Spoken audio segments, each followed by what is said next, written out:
Are you ready, kids?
Hello, hello.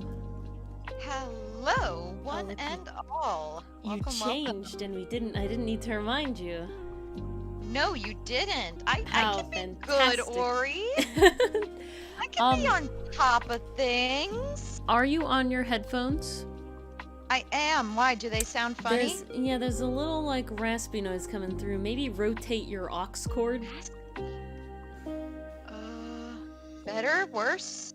Same. There's like a weird sort of rasp coming over the mic. Like it's definitely the mic. So Give me a second.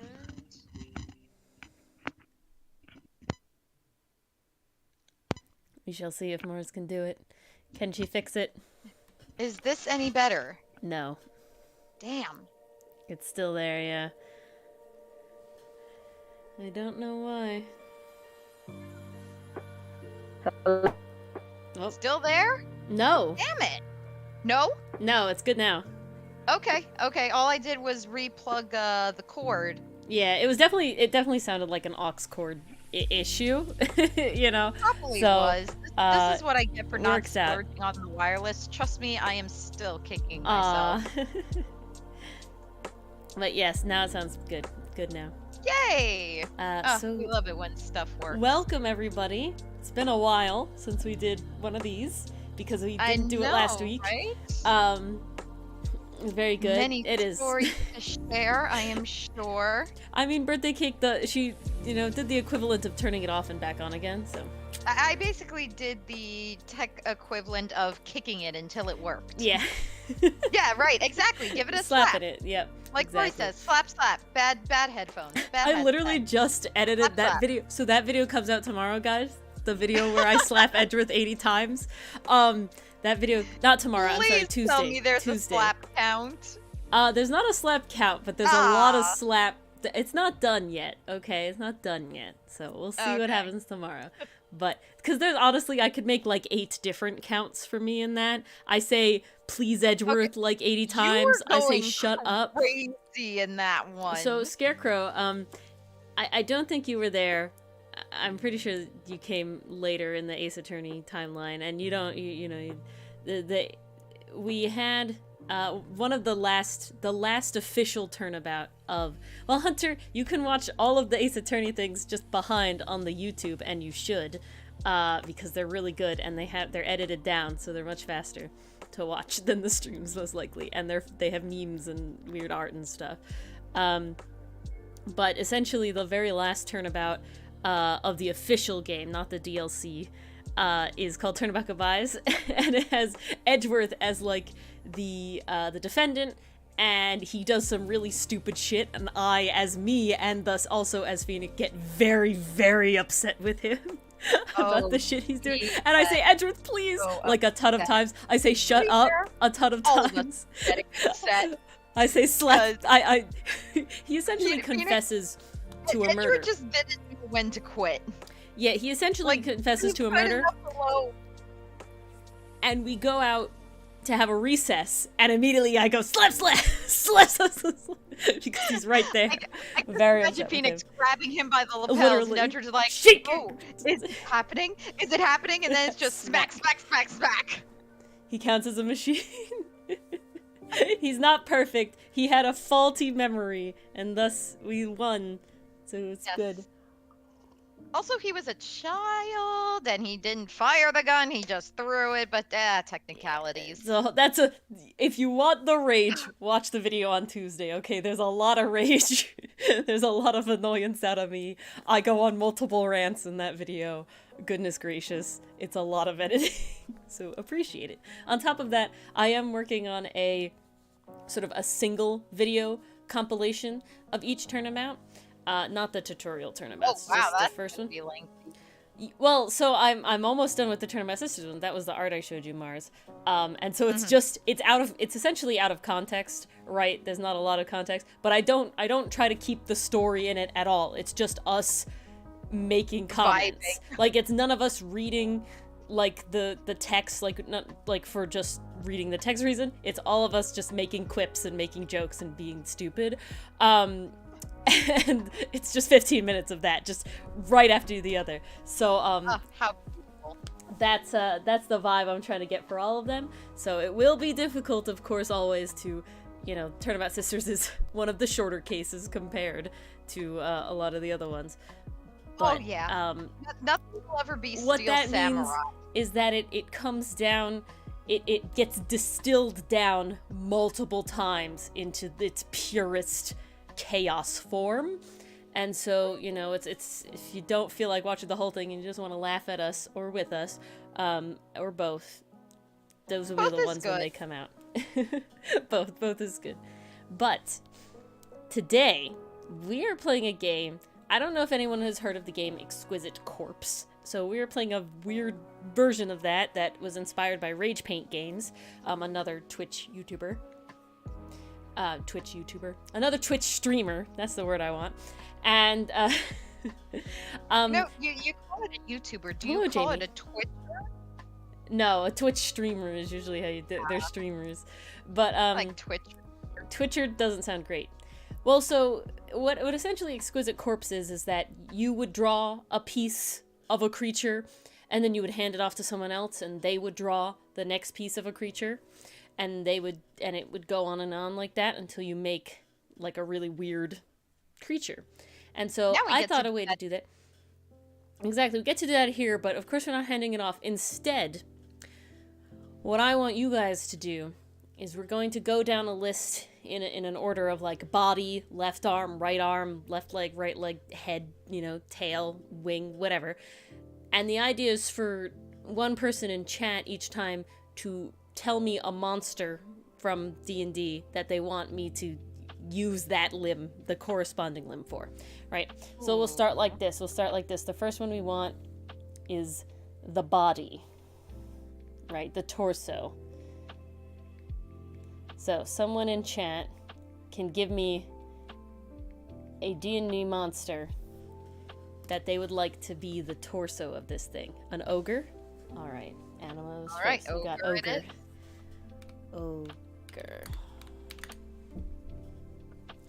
Well, yeah, the cleric died. We heard about that, Jamie, which is very unfortunate. A kobold is in D&D. Yes, it is.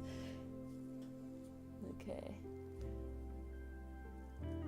Okay. Oh, they're very chonk.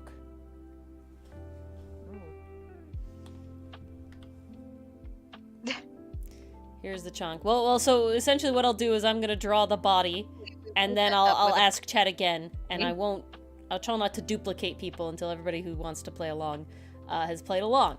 So that's how we're gonna do it. Everyone gets a fair chance here. Exactly. Displacer Beast is one. Yeah. Okay, we want to just go down the line, or we want to do it in order. This is a question for chat. We can do it either way. We can either take the list and then I draw it all at once, or we can do like I'll draw the body and then we'll come back to it. One body part at a time, and then we come back to chat to ask take you list what we now. should do next. All right. Take list now. All right. Okay. We'll take the list now. Okay. I'm gonna write down the body pieces. Right. We'll have. You guys know what you want, and I respect it. Torso. We have torso. We have right arm. We have left arm. I'm gonna write arm/arms. Right. So like if there's multiple legs, like I can give it multiple left legs or something like that. Right. Right leg. Just to differentiate. Okay. We need the head. We need wings plus yay / nay, and then tail / yay / nay. Okay, so we have this one is ogre. Okay, right arm. First person to tell me right arm. Did it be, there are birthday cake. One, there are a fair amount of ones. Ettins, yeah, that's the one I was thinking of. But also some of the higher, like, cloud giants and stuff. Left is my left while looking at it. Okay. Yeah. Stayed my left. Okay. Solar dragon is the right arm. Not stage left, but actual left. All right. Solar dragon. Okay, so this was Anima. This was Jamie. Okay, left arm. What's the left arm? Already, yep, T-Mot does. Gonna look hella interesting. There are any Hydra, the Chimera. There's a lot of multi-headed creatures. All right, so we need the left arm.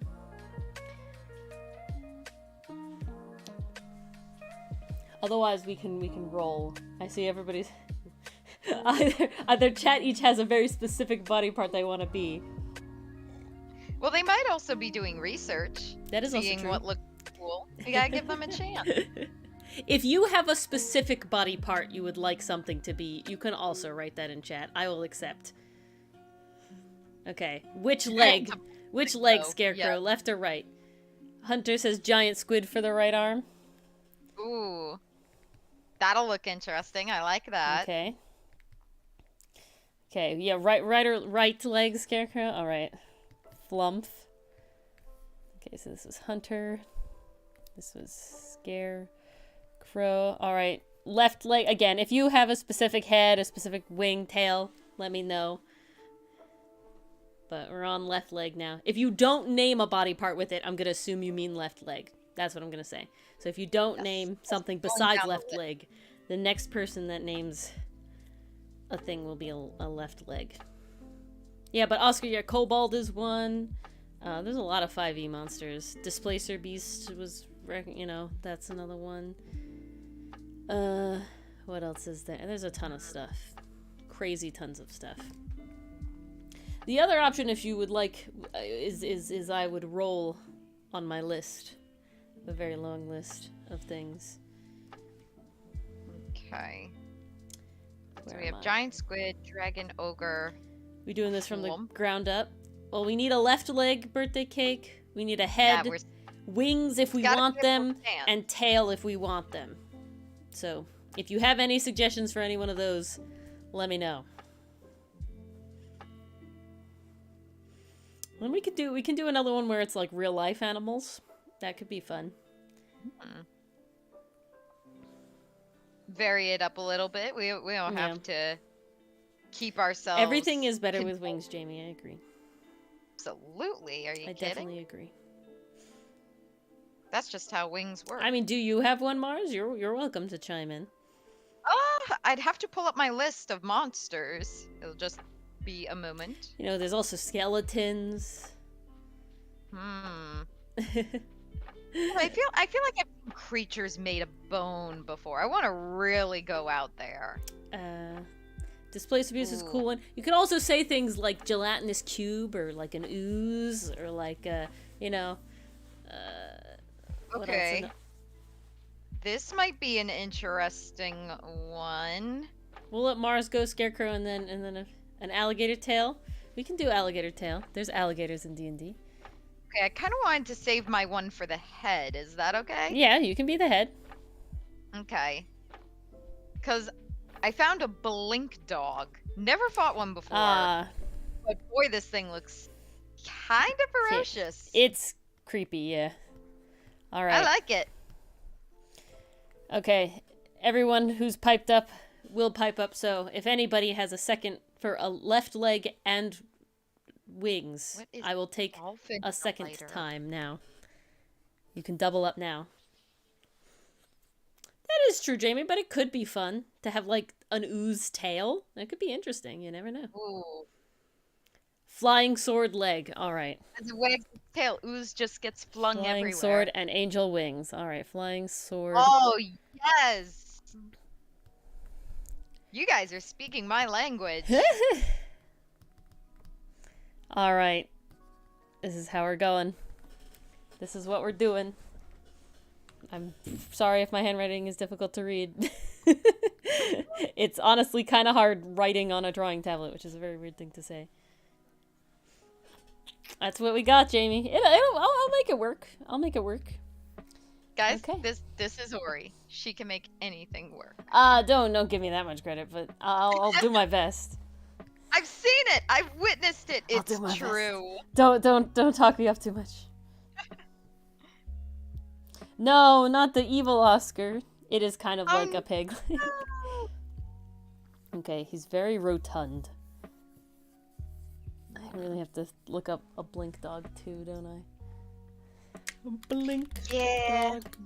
Well, I have to look them all up, essentially. Body of the ogre, head of a blink dog. Oh my god, it's gonna be a bobblehead in reverse. A bobble body. A bobble body. I mean, ogres already kind of have bobble body. Their head is kind of. That's true, but like in an odd way, for an ogre, it's still proportioned. If you say so. I never said the size had to be accurate.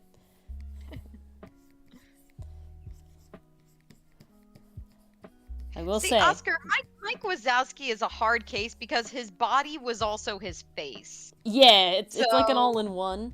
sort of thing. That one's hard to judge. We got flump. Belly dancer. Was for the right leg. Maybe we should give this scarecrow we should give this creature, scarecrow, an occupation. A belly dancer. I'm so sorry, guys. It's been a long day. I took a test today. I'm tired. Oh, terrible. How could you?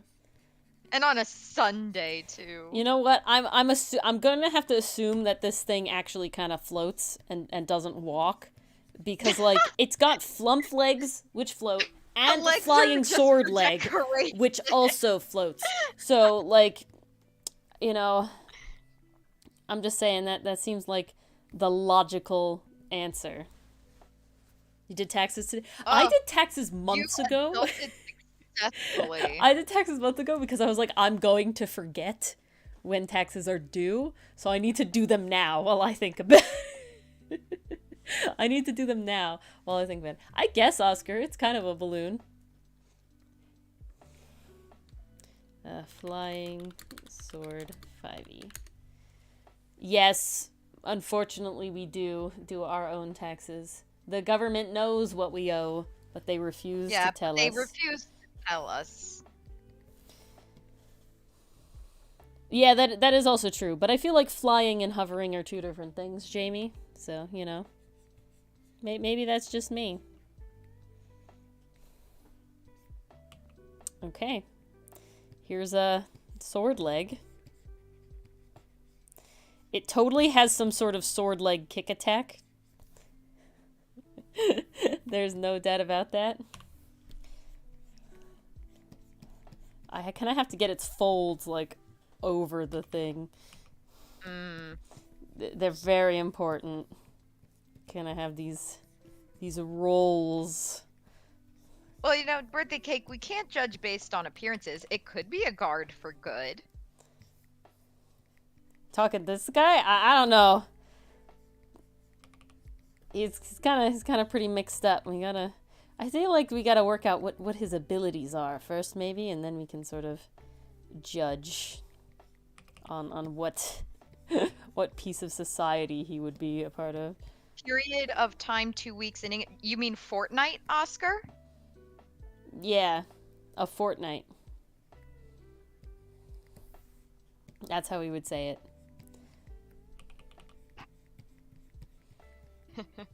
Scarecrow, is that a sword as a leg, or are you just... Oh, no. Just a leg. Just a leg. What sword? This is my leg. Sir, please check all weapons at the door. This is my leg. But it's my leg! Okay.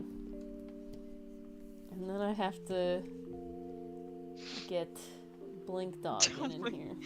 Oh my god. It's got, like... The problem is morphing this... This is already wild. Yeah, well... I feel like I'm gonna... You're gonna have to cut your leg off. And not before he uses his leg to cut you off. I see, Oscar. Interesting. Okay. Okay. Adding the dog head is probably the most difficult part here. I apologize. How could you? You told me to pick anything. I did. And you did. And now I need to shrink him so that I can fit him on the page. Oh my god. It's very important. So, you know, that's what happens in the process. Hey, you know what? Free classes are never a bad thing, Oscar. Learn wherever you can. Don't give them your money. We will always teach you whatever you would like, Oscar. Alright. These are free, yes. The pay is optional and for not English-related things.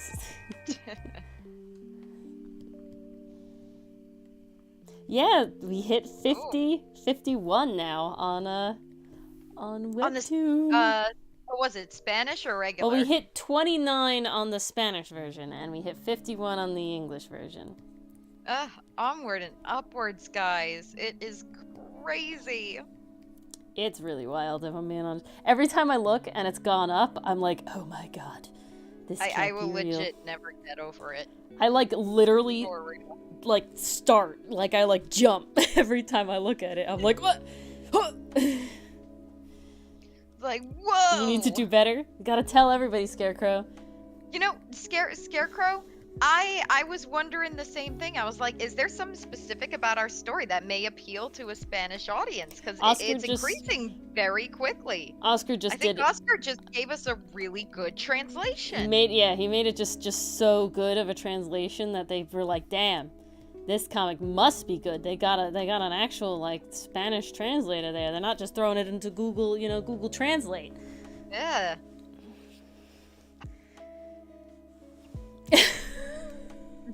Okay. I gotta be honest. You were getting called out so hard. I gotta be incredibly honest. I was dying. No. Okay, I'm gonna tell you because I had a discussion with Dylan about it.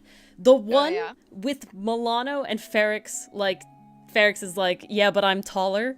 That scene, I can very much see like how people can think this is like sexual tension. Like I can understand that one, right? Like as a person, I can like understand where they're going with this. The one where Ferrex like puts his hand on Hotun's shoulder and is like, in my opinion, menacing him. I don't see how it's sexual tension. So Dylan explained it to me. Being menacing in a sexy way is still sexy. I guess. Some people go for that enemies to lovers trope, you know? Yeah, that is very true. But Dylan had to like explain it to me because I'm like, I really don't understand this one. And it was So what was the explanation? I'm trying to get back to where it is. Oh, it's grabbing the shoulder is ambiguous, sure. Could be intimate, could be platonic. But when you grab the shoulder, look directly in his eyes and give a toothy grin, it is sexual in connotation. And I'm like, that's not how I drew it, but all right.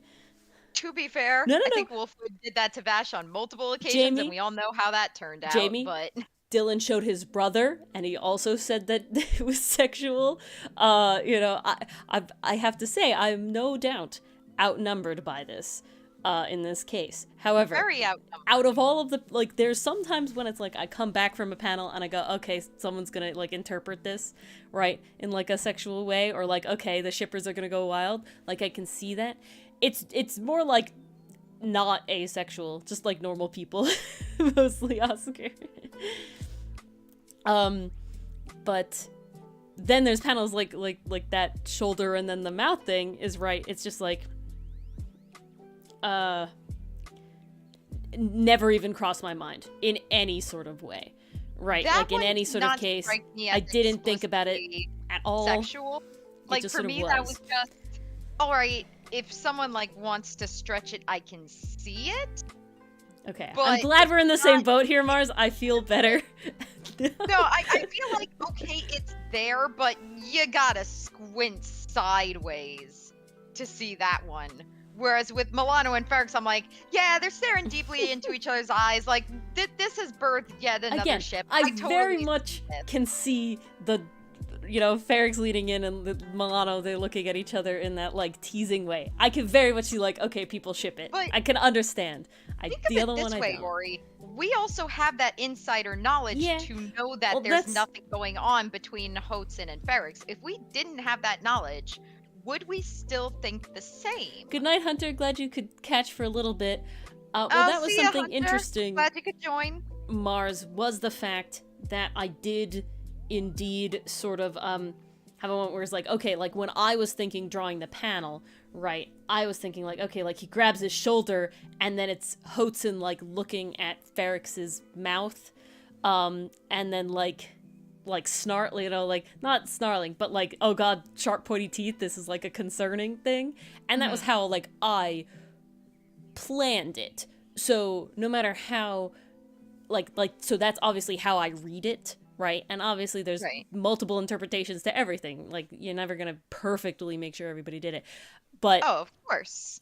Jamie, I'm just glad that people weren't all in the like, oh no, this is just totally, everybody was like, this is a very sexual moment. I'm like, out of all the moments I'm just waiting for all the comments that are like, ship, Ship. I'm okay with it. I have no problem with it. I'm not offended by it. Out of just all the way, it was just like, that one wasn't like, okay, I understand, you know, right? It was very much just like, this one I don't get. Out of all the ones, this one I don't get. But Mars and I joke a lot that it's like, if we added blushes to a lot of them, it's just now it's a BL. Oh, literally. If you add blushes to every panel, it's like, And I told yep, Dylan that's a BL, that's a BL, that's a BL. I told Dylan that, and he's like, you don't even need the blushes. And I'm like, all right, you know what? Whatever. You know what? It just means you did your job very well. Sorry, it was me. Hard pivot to BL. I don't see. It's like I don't want to write a BL. Is it I don't the know. art doing it, or is it the dialogue? I don't know. Sounds to me like it's mostly the art in this case. I very much enjoy the idea of like, this is a story and they're all their own characters and you can ship whoever the heck you want. If you want to do it, you want to do it. You can go ahead. I'm not gonna be upset. There's no like, I guess there could technically be problematic ships later on when a very specific character gets introduced, but that's the only one that I would be concerned about. You know, I could totally see some crack pairings coming along. Yeah. Especially with Go later for it. characters that get introduced. I have seen fandoms. I know it's gonna happen because that's just what fandoms do. Well, Dylan was definitely vibing off that, Jamie. And that I could understand, right? That I could understand out of context. Like the jokes, right? But it's like in the context of reading the comic, it's like you're not gonna mistake that for the other meaning. Yeah. Start writing two versions? Well, We're Scarecrow. pretty sure. I don't know if you saw in the Discord, but since we did hit 50, there will be a Ko-fi, and Jamie's very excited for the Ko-fi. That will launch soon. Yes, Delport. So essentially, we did a list desert, already. And we're offering a flask Of creatures from D&D, and they're different arms and different parts of everything, and I'm just sort of mashing them together right now. So my plan is actually, I'm doing this as sort of like the sketch map, and then I'm going to be, Jamie, I very much appreciate it, but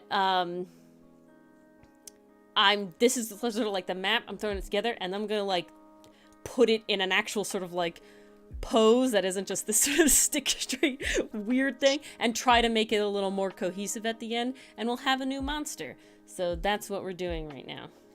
Do we get to name it when it's done? Oh yeah, sure. I don't see why not. Woo! Yeah, kind of Delport. I can see what you're saying. It's definitely very mishmash right now, but I hope to make it more cohesive in sort of the second run. So that's the plan. I'm gonna do this sort of like, I get a general idea of how this works, then we're gonna have our little overview thing of our session, and then we'll come back and I'll sort of try to make it cohesive. Looks like a Dota 2 skin. Oh my And boy, goodness. do we have a lot to cover because we did not Well, get to I'm talk gonna about stay last. one behind, essentially. Oh, okay. I'm gonna so they stay don't one get behind. to hear about last night? No, they just get to hear about the one beforehand. Because otherwise it's very Okay. long, and I wanted to stop writing, and I had a birthday party today, so it was like, I did not have time. All Thanks, right, fair Delport. enough, fair enough. Hope you're having fun on Cinder's stream, I think he's reviewing. Yes, I think I heard about that too. Okay, we need a solar dragon Have and a a good squid. time. It's D&D night all around for everybody. Oh, snap, wait, Jamie, which session? Which campaign? I'm sorry, which campaign? Oh man, for real? Give me the pesos before they're valued less. I'm sorry, Oscar. I think you'll be fine. The 50 pesos was even a little higher than what the low tier was, so you should be fine. It should all work out. You got nothing to fear.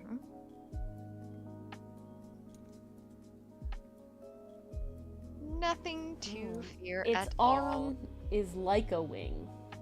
That's interesting. Okay. Ooh.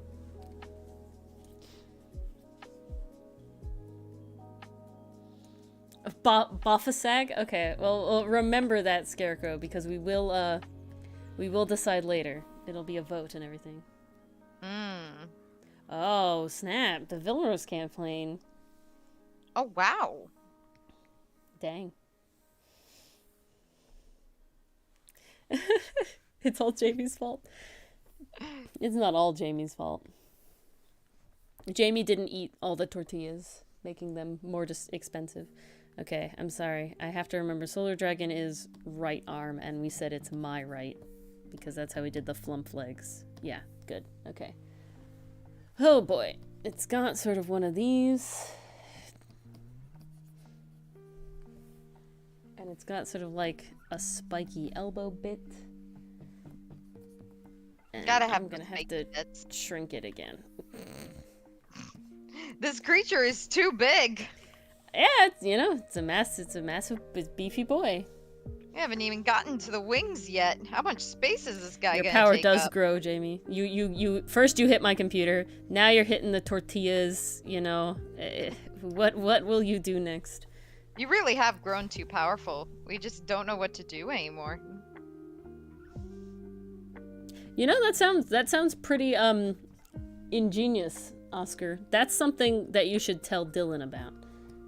He might enjoy that. He is a big burrito guy, and so I can't and he's also a big like food experimenter kind of guy.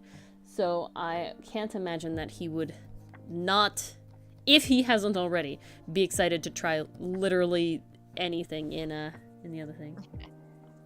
I mean, I gotta admit that does I can sound imagine pretty it, good, and Jamie. I am not a burrito person. I won't say no, Scarecrow. I won't say no. I never will say no. If you're inspired, be my guest. Again, I hope to make it a little more cohesive in the end. So maybe hold out a little bit, but we'll get there. I'm just sort of trying to grab the parts together, and the other arm was giant squid. And we will get there eventually. One day. Okay. And because the squid arm is specifically a very... So technically, the squid bit that has the little, like, diamond at the end, that's a tentacle. Versus the things we call tentacles with the suction cup all the way down are actually arms. It's reversed. It's weird. I don't know why. Oh. So octopuses have arms, and squids have tentacles and arms. It's very weird. I don't know why. It's So just how very it is. weird. But Nature is funky like that. it's It more can't just make up science its is mind. funky. Which tortillas do you usually have, Oscar? Corn? I prefer corn over if you say so, Jamie. But I prefer corn tortillas by a lot. I'm definitely not as big on flour tortillas. Flour tortilla is just too much bread, in my opinion. Yeah, I'm in it. I never have enough filling to go along with Nice. it, and I just feel like I bite into a whole bunch Then of bread. I feel like I'm authentic. I really don't enjoy flour tortillas. The corn is by far my favorite. Now I'm thinking of arepas, and I really want arepas. Ooh. I had lots of food today already, though. I actually, Well, it makes I sense. found a new donut shop.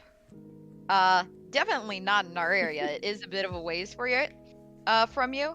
But I think what ended up happening, so my dad picks me up from my test, and we have to go food shopping. But like we're both starving, so we're like, let's get a little something to eat. And he's like, how about a donut? I want a donut. And I'm like, okay. I have no idea where the hell that came from, but sure. Yeah.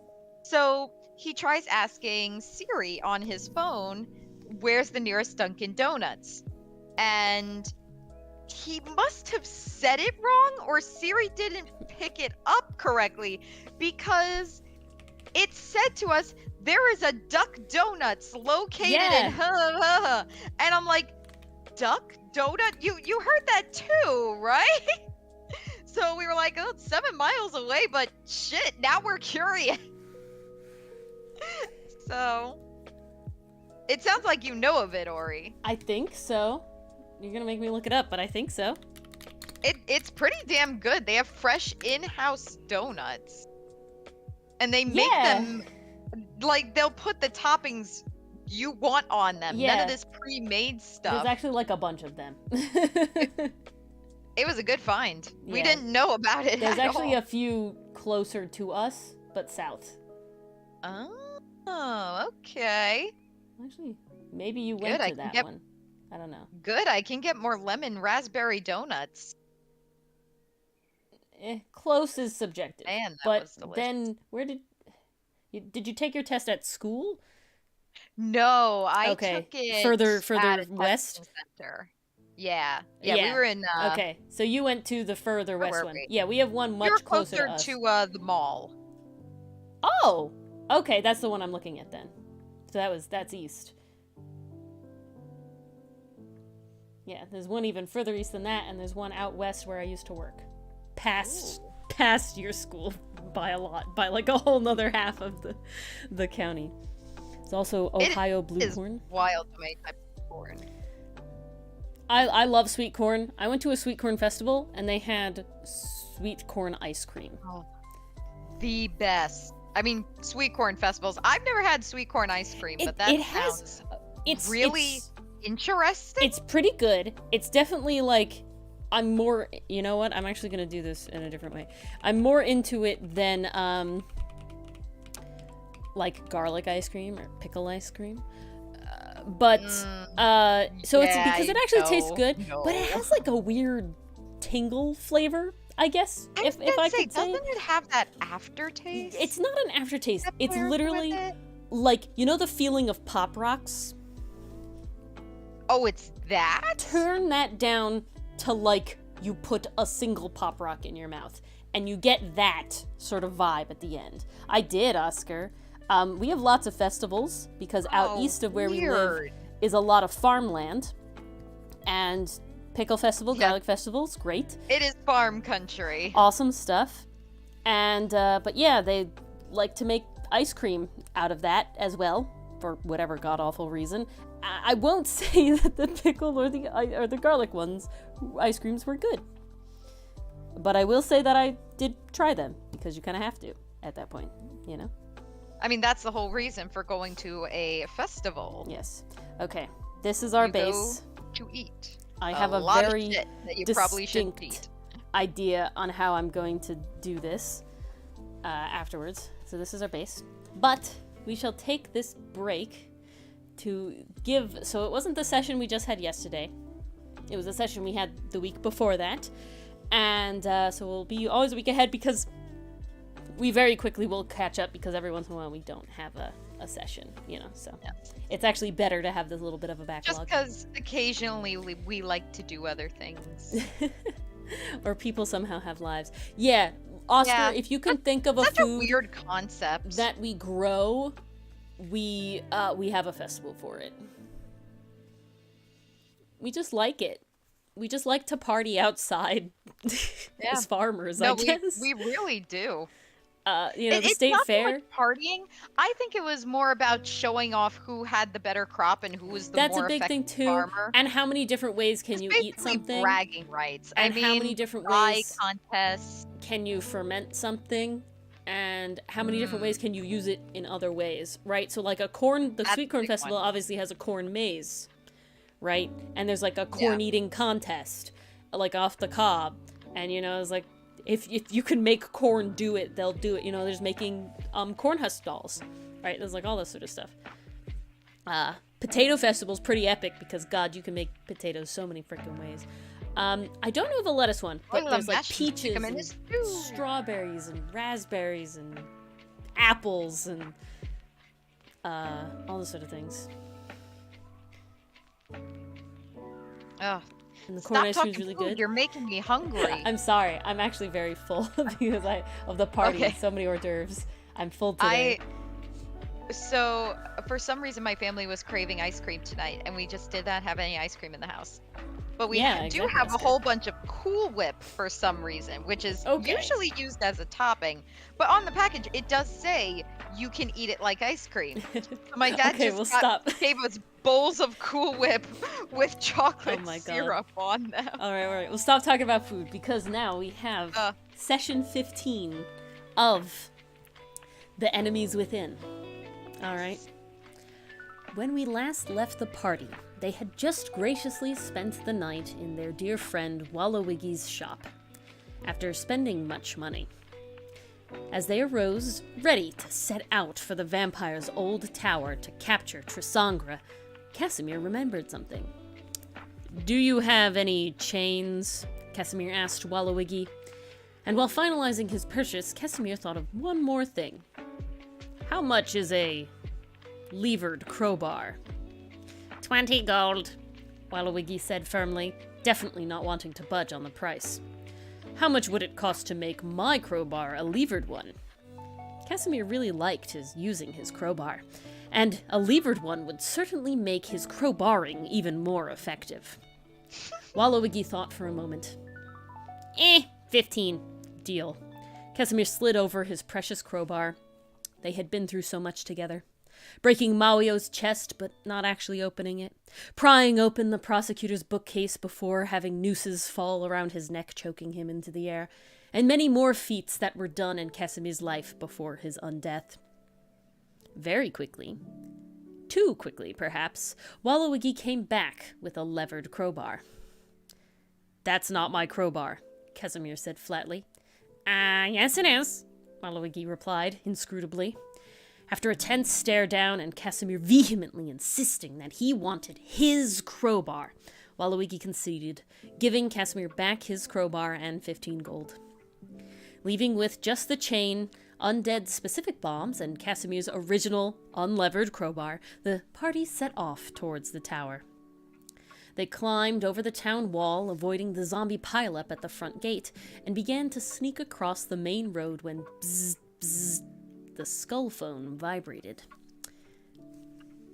In Lycori's bag. "You're making a terrible mistake," the skull beamed into the party's minds. "Join me, and we can rid this town of the evil that has plagued it for centuries." "You'll need to be more specific and explain if you want us to help," Lycor yelled frustratedly into the skull's decaying face. Then, something at the top of the tower caught the party's eye. It was Trisangre, casting spells. When she completed this spell, the skull vibrated once more. "Who is it?" "Join me and rid this town of..." Yeah, but tell us how, or literally anything more than that." Haiba suddenly turned on his heels, hissing at the hollow of a tree. Casimir reached in and pulled out a zombie rat. "Oh, hello!" Casimir said loudly into the rat. Immediately, the whole party noticed Trisangre at the top of the tower recoil, and without a moment more, Aloria magically eviscerated the rat. The rest of the party turned to her in shock, Casimir's armor still covered in the zombie rat guts. "I thought it would hurt Trisangre," Aloria shrugged. And thankfully, a new zombie rat soon came scurrying over to the party. Turns out, all Trisangre wanted them to do was lure the mayor/count into the tower so that he could be trapped inside once more. Then, the party would be left alone on their merry way. Now, the party thought that this plan was probably their best chance of surviving the whole endeavor and set off back to Wallowiggy's, so Miss Molly could prepare a potion that would aid them in convincing the mayor. As they left the base of the tower, Lycori just barely noticed Trisangre's visibly relax, wiping some sweat from her brow as the party headed away from the tower. The party made it back to Wallowiggy's shop, and to their great surprise found Lindell talking with Wallowiggy. Though caught a bit off guard by their judicial rival standing in their pseudo-home base, the party continued with their plan, sending Miss Molly to the back to work on her potion. Carefully skirting around the party's new intentions, Casimir talked to Lindell on what she knew about Trisangre and her plans. "I'll tell you, but only if you give me something of yours." Lindell looked over Casimir's item. That crowbar, perhaps?" "Here." To everyone's great surprise, Casimir easily handed over his crowbar to Lindell. "Oh, wow. All right, then." She then handed it off to Wallowiggy, as he handed her a large jingling sack of gold. "What?" Casimir shouted before regaining his composure, focused on the mission. As Lycori began to zone out listening to the cultist talk and the runic discussion between skeleton and vampire, she came back into the conversation. What did you say? Trisangra would need a day or two more before any backup could arrive from her cult, Lindell replied casually. I need to use the bathroom. Lycori quickly stood up and ran out the door. Weird one. Yes, quite. Casimir and Trisangra continued their conversation. After some strategically thrown rocks and an elegant lie from Casimir, Lycori and Casimir met outside. Lycori looked around for a zombie rat before whispering to Casimir. Trisandra was being sussy at the tower. She really didn't want us to enter. I think it's because she's stalling for her cultist army to come. Casimir, we need to storm the tower, now! Casimir's glowing eyes lit up from behind his helmet. I like this conviction, Lycori. Let's go! With newfound gusto and a hefty time crunch, the party once again started to get ready to set off from Wallowiggy's shop towards the tower. So we started back... we ended back where we started. We literally went from point A to point B, back to point A. All the way around. But it was fun time. We are smart. Our displacement was 0.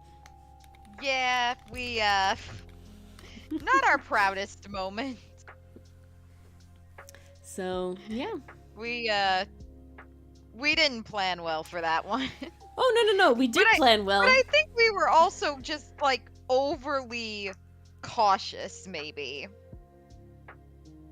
Like, we just didn't know who was telling us the truth at that time, or who to believe. So Jamie, Casimir, we don't know why he loves his crowbar so much. He claims that it's because, like, it's from his past life, like, his original life before he became a skeleton, and that's, like, the only trinket he has.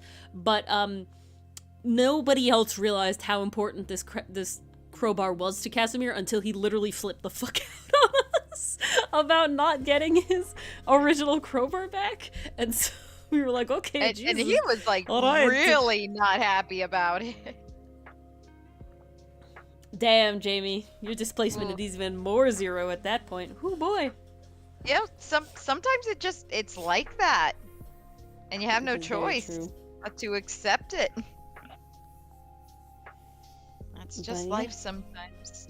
That was our session the week before yesterday, and yeah, now I shall go attempt to make this thing work.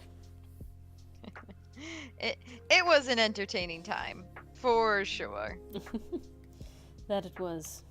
I don't think anyone can deny that. Ooh, yeah, I can imagine, Jamie. Ooh. Yeah. I'm thankful that Vilrus is still around. Are they on speaking terms? It's to be seen. That's the real question. Alright.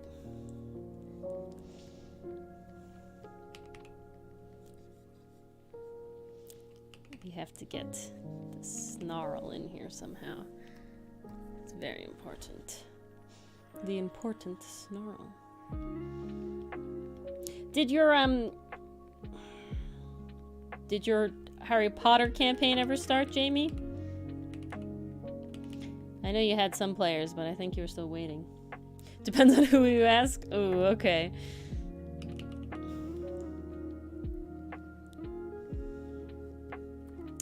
I'll only ask the people that say it's okay. Oh, it fell through. I'm sorry. Aww. That's sad. Couldn't play with just less people. Very unfortunate.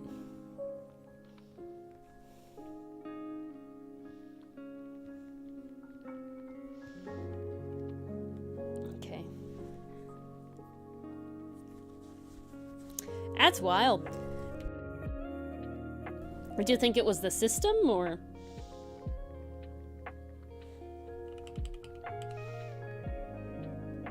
Just waiting for a new session to open up? Hopefully that one won't fall through then. Have you played the Harry Potter system before? Or would this one be your first time? Wild.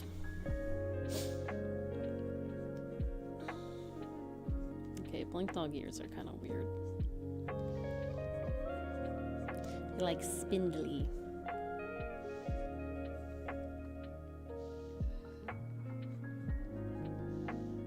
Okay, here we go. We gotta have that sort of, it's got a lot of brow on it. Got that deep brow. Oh, it's just a variation of 5e? Variation I see. 5e. Okay. Okay. Oh god, stop, please. I want the sketch. Thank you. Sometimes that's nice though. Like if it's a variation but it's still something new. Like you still have the familiarity but it's not repetitive. It's not exactly the same. Yeah. Well, it gives a new flavor to a lot of stuff, and it has some other stuff going on. A variant sorcerer, yeah. Okay. Yeah, I know you've compared it to Sorcerer before, but I didn't realize that it was just like a ported system, essentially. Okay. We're doing this. We're making it. Yeah, it's pretty wild. Are there new spells and stuff in it as well? I think we talked about the spellcasting a little bit. Oh, Oscar, if you're still here, did you ever end up playing D&D? I thought you said something about you were going to. But now feel like I can't remember recall. that too.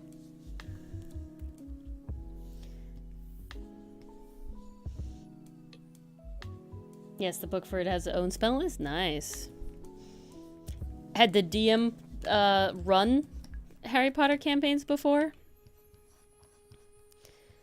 Or would this be their Definitely first time seems running like it? a niche. Yeah, I feel like a niche that people are definitely into, though. Oh yeah. No, I wouldn't be surprised if there were step-by-step directions for doing it. Oh, yeah, the book for it has its own spell list. Well, someone put in a that- lot of effort to port it into Harry Potter. There's no doubt there. Oh, wild. A veteran. Indeed. The flump legs are definitely a sticking point. But we're actually gonna change. Damn, the now sword that's works. dedication. No arms. This doesn't have any arms right now. It will have arms. Yeah, not yet. We're doing a mashup of It's essentially this creature, monsters. but tried to actually work As out voted by in some chat. cool way now. Oh, as voted by chat, everyone picked a body part of a different D&D monster, and now they're combined into one brand new creature that may or may not have stats, potentially, which is pretty cool. Indeed. We're just sort of vibing. We're chilling, we're hanging. Trying to figure out how I want the flump legs to work. We already have the list, unfortunately, wondering. I'm sorry, you're a little late for the list. We got it's We might do another creature though. we'll see how long it takes, but yeah, we do have time. Yeah, that's true. This is sort of I our feel list like we now. could do creatures in a night. We'll see. Don't rush me. I'm not trying to. I specifically swear. haven't chosen a time limit on this one. Oh no, if you had to do this in 15 minutes, forget about it. I think this stream would just turn into watching Ori cry. Yeah, me the whole time. That's how you cry? No, it's more me screaming about the. You've heard me cry in Oh, Ace okay, Attorney. that- Don't act. No, I've heard you cry in Ace Attorney, yes. When I went. I am using Clip Studio Paint and a Wacom Cintiq drawing tablet. Wow, Jamie, that's impressive. This was like an all online thing. I mean, it was paid, so I assume. But dang. That's crazy. Yeah, what I cry in a in Turnabout Goodbyes the next episode. I'm like, Edgewood. The pain. The pain. The pain in that entire... Honestly, like 90% of the pain is combined into this one episode that's coming out on Tuesday. Yeah. It's crazy. Dylan could probably be one, but he kind of... Oh, I could see it. He would never... See, I think that's the difference. He's definitely not a person that would like to run the same campaign over and over again, but with different people. I don't think he would enjoy that. And I feel like that's a big professional DM thing. And I think he's also sort of like, he's comfortable with us because he knows us IRL. It definitely helps. And yeah. And I think he would also feel bad taking money from people because all of our D&D experiences have not been paid, you know, because they've been just friends. Yeah. Hanging out and vibing. We get the special treatment. Yes. We get the Dylan for free, which is, you know, pretty impressive. Yeah, it's not a bad deal, in all honesty. It's a really good deal. I mean, I guess he gets art, so he likes that too. Art. He does indeed get art. Well, I know it's not exactly the same, but the story, is it not? Is not the story sort of the same sort of thing? Or is it very different every time? Because I don't know. I've never paid anybody to play D&D. I would say for everything we've played, our campaigns have been wildly different from each other. Yeah, but those are completely different stories. Different things, but those are like completely different stories. I don't know if this is like a story and then it's like edited to fit that group, or is it a different story? Because Jamie's saying that like it's very flushed out to me means it's sort of like a module, right? So like what you were running, Mars, but imagine with your family. But imagine running that over and over again, but with different players every time. So it would be different every time, right? But that's a lot of work. Oh, I reread your thing, Jamie. Makes sense. Does all that work? It is insane. I see. Well, new campaigns is a lot of work because damn. Dylan's very happy. We're in a dungeon now, and so dungeon crawl, right? So we go a lot slower than he expects, and thus he has more content than he needed, which is very good for him because that means that he can not have to prep as much next week. So it feels good. I bet that works out great for him considering all the other stuff he's doing too. Well, he did his 2 tests already, but it is tax season, so. Oh, ouch. Definitely a busy guy. But thankfully he is Easter off, because otherwise we're going to be like, no, how could you?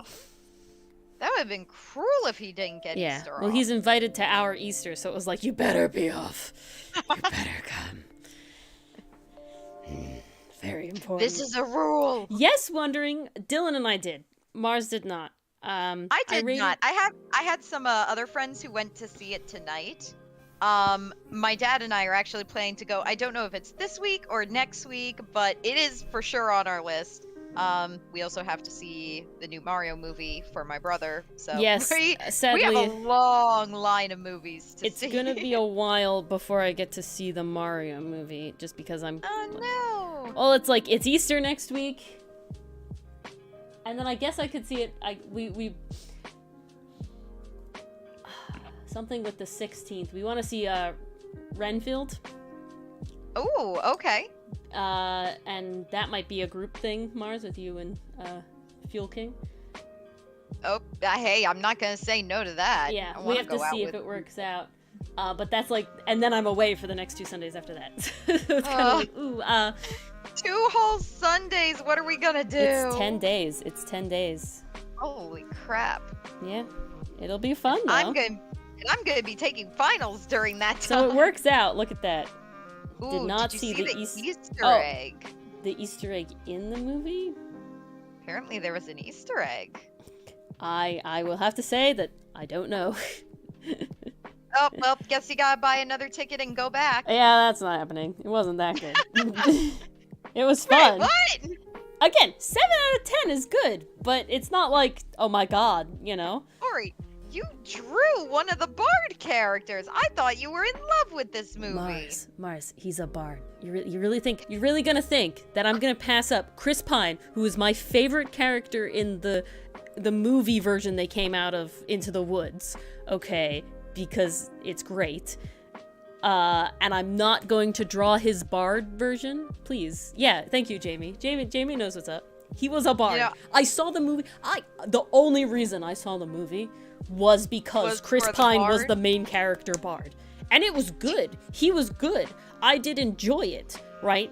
But it wasn't like it wasn't like how we felt with Into the Spider-Verse. It wasn't like Last Wish, right? It wasn't like, oh my god, this was like, there wasn't any moments where I was like, oh my god, I'm really in it right now. It was like incredible, amazing, unbelievable. Nice. The first Wonder Woman I enjoyed. I don't know what I would rate it. Star Trek, any specific movie, the show. I haven't watched any of the shows. I've watched the movies with Chris Pine. Yeah, I do enjoy them. I'm not necessarily here for Chris Pine always specifically. It was because I saw Chris Pine in Into the Woods where he sings, and it's very good and very fun. And so it was like, bard Chris Pine. Or he loves musicals. But then the second thing is that, I'm just kind of disappointed in the bard song that they got. It was not like I needed a toss a coin to your Witcher. I needed a burn butcher burn, and they didn't have it. Oh, and I'm like, man. Please, I don't even know how it goes. So, it's just like, your bard, guys. He did have a very good, he inspired the party moment was very, very good. I enjoyed those movies with Chris Pine, but I wouldn't say I saw those movies for Chris Pine, right? I didn't see Into the Woods for Chris Pine, but then I did see Dungeons & Dragons for Chris Pine the Bard. I won't deny. If that wasn't a thing, I wouldn't have tried so hard to, go to the theater. You know what I'm saying? And that's true, Jamie. I will say, it very much felt like a D&D party, right? Like it very much felt like a D&D party. I could see these being player characters. I could very much feel that. I could very much feel, the funny tropes that they sort of had going on without it being, too tropey in a bad way.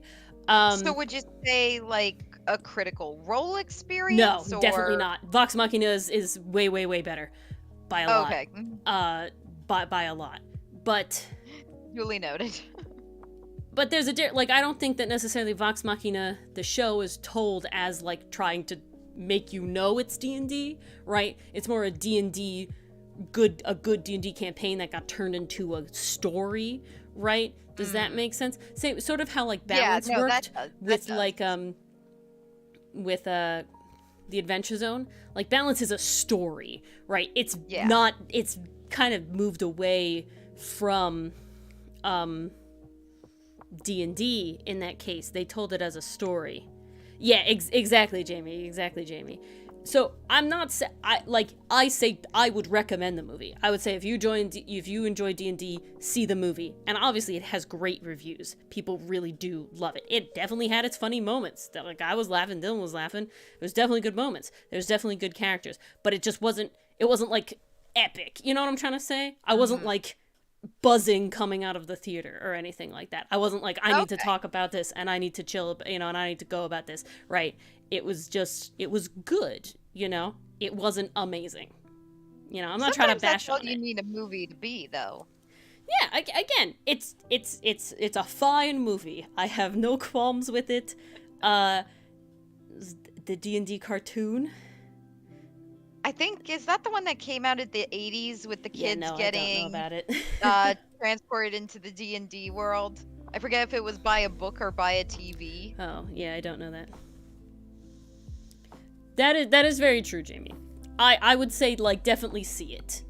I see no reason not to see it. At all. It was a good movie.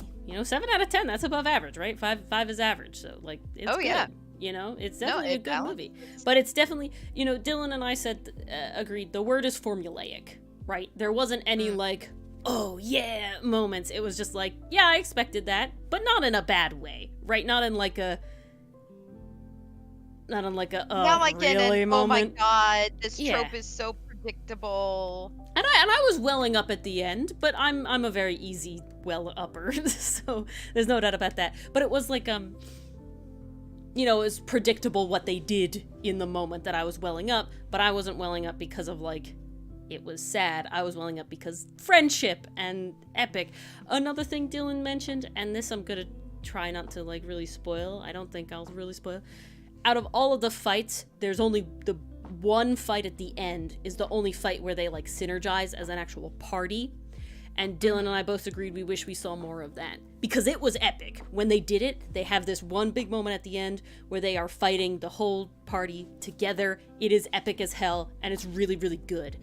But most of the other fights were kind of one-on-one. Most of the other fights were kind of one-on-one. And it was good, right? Like, there were definitely some moment, like, I really liked, like, the druid had, like, their one-off moment. Like, I really enjoyed that. It was like a chase scene. It was very fun. I did enjoy that. I, of course, enjoyed, like, the sort of inspiring speech that Chris Pine's character gave as a bard. Like, that was really nice as well. But a lot of the fights were, like, separate, right? It was definitely a heist movie. There's the word I want. It was definitely a heist movie, right? Oh, it was very much a heist, okay? So take a heist movie and port it into D&D, and that's what you get. So it's not epic, really fun friendship vibes as much as I wanted it to be, but it still has sort of a little bit of that found family vibe, a little bit of that sort of thing. Oh, okay. No, Jamie, it definitely 100% feels like you could have played this campaign. Right? And speaking from experience, or he would know. Yeah, like it definitely, like I said, the whole time I watched the movie, it was definitely like, I feel like these characters are player characters, right? Like, I feel like this is like the DM is signposting things. Like it felt like a classic D&D heist. Yeah, no, exactly, Jamie, exactly. And so, while it's good, I wouldn't say that made it a good movie. Does that make sense? Like, it was an enjoyable experience, and I am not trying to dissuade you from watching it in any sort of way. I did enjoy it, and it has its moments, but there's just sort of things that were lacking where it's like, we wish this was done a little differently, and that's our opinion. It has like 90-something% on Rotten Tomatoes from both critics, and it was safe. That's the word I want. It was safe. It was very safe. It was very safe. That was many words to describe it. Sometimes you have to think about it, okay? 7 out of 10. 7 out of 10, wondering. 7 out of 10. What score did Dylan give it? Because 7 I out know of 10. how particular. No, we were same? both 7 out of 10. Oh, interesting. And for reference, Puss in Boots: Last Wish was 10 out of 10. Because we really enjoyed that movie. I'm surprised he gave it a full 10 out of 10. Oh, he loved that movie. Damn. He loved that movie. That's like the first one I've seen him give a 10 out of 10, too. Wow. Yeah. First time for everything. Oh, indeed. Oh, you give it an 8? 2 or an 8? Yeah. A 7 or an 8. Not a 2. Yeah, a 7 or an 8. Yeah, see, I think that's a good score, It's definitely not a bad score. That's still a fun time in my book. Yeah. It definitely was not like a, God, it definitely was not a, now I can't remember the movie. What's the vampire movie that we saw, Mars? Morbius. Thank you. It definitely wasn't a Morbius, okay? Oh, God. Morbius is very fun with friends, though, I will say. Because you get to sit there and make fun of it. I mean, that's most bad movies. Exactly. That's most bad movies, but now it's just a fun bad movie. It's still a bad movie, It's still a bad movie, but at least you're having fun. Oh, no, Jamie, it's It's very sad. I'm very sad about it. You know what I'm saying? Like, I'm very sad about it. Damn potential. It was very much like they cut it out of the middle. I was actually interested in the beginning, and then it just got so goofy toward the end. I was like, how the hell am I It was supposed definitely to a take movie this that felt seriously? like it cut out. Like they had to cut out like a middle portion of it,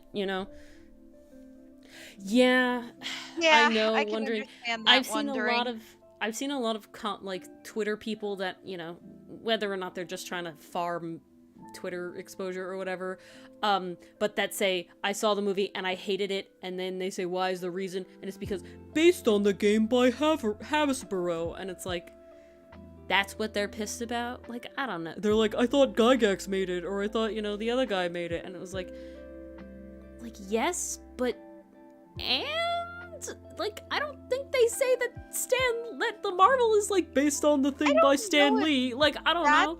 Because the reason, I think what Wonder is saying is maybe related to, like, what Wizards of the Coast was doing. Oh, no, that's why. But what I'm saying is that people then go see the movie, they say they hate it, and the literal reason is because Hasbro's name is freaking listed in the credits.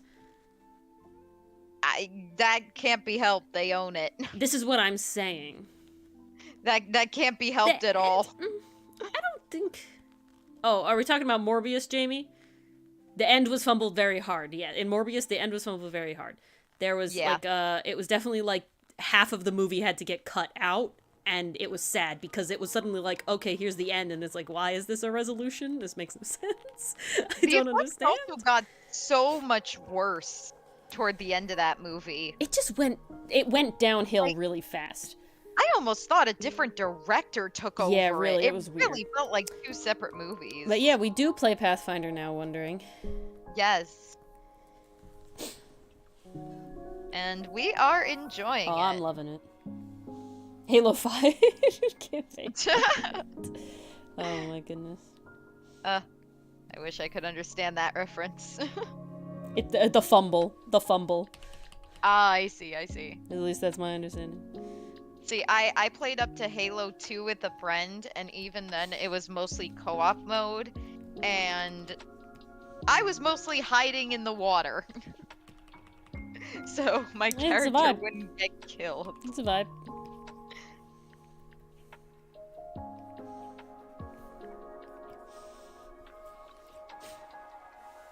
Okay. Got some of this going. See, this is why there was no timer, because you get on tangents.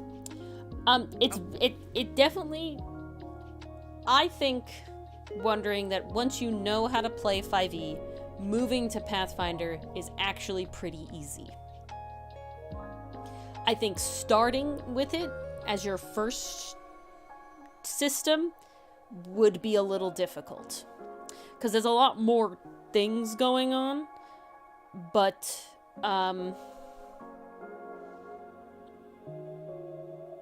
overall, we prefer it to 5e right now. I very much do. The hardest thing, in my opinion, is understanding the new words, because it's like some of the skills have different names, and there's like another set of spells that's a whole different thing. The saves are different. But I feel honestly, overall, it's just a name change. Yeah, but I feel overall I prefer the combat by a lot.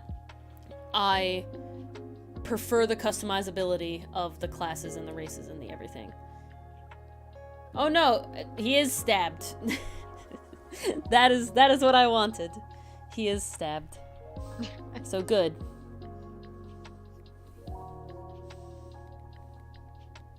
Ah, so that's how you give him a sword leg. Yeah, that's what I wanted to do.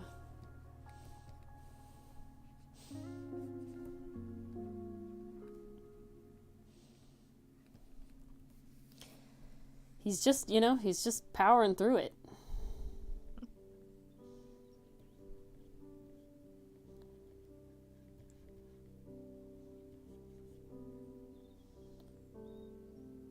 Yeah, we're on Twitch as well. We're always on both. I don't think there's a thing where we're just on YouTube. No. It's usually always Twitch for us. Because unfortunately, Twitch is the one that, like, whatchamahoos. Oh, we don't stream the campaign, no. We don't stream the campaign, sorry. Oh, yes, that is correct. We do not stream the campaign. That's more of a us thing. We just recount the campaign afterwards. Yes. For all you lovely viewers. Yeah. I'm definitely one of those people that's like, I'm not a big live actual play listener person. And I think I would feel even more pressure playing live for people.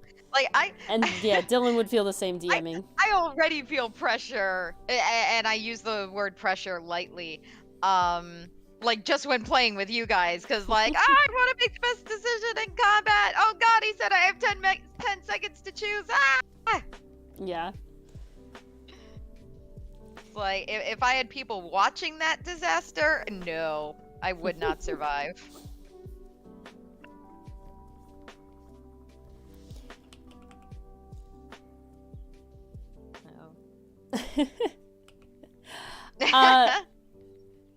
Yeah, it's definitely a comfort thing. It's definitely like a logistics thing.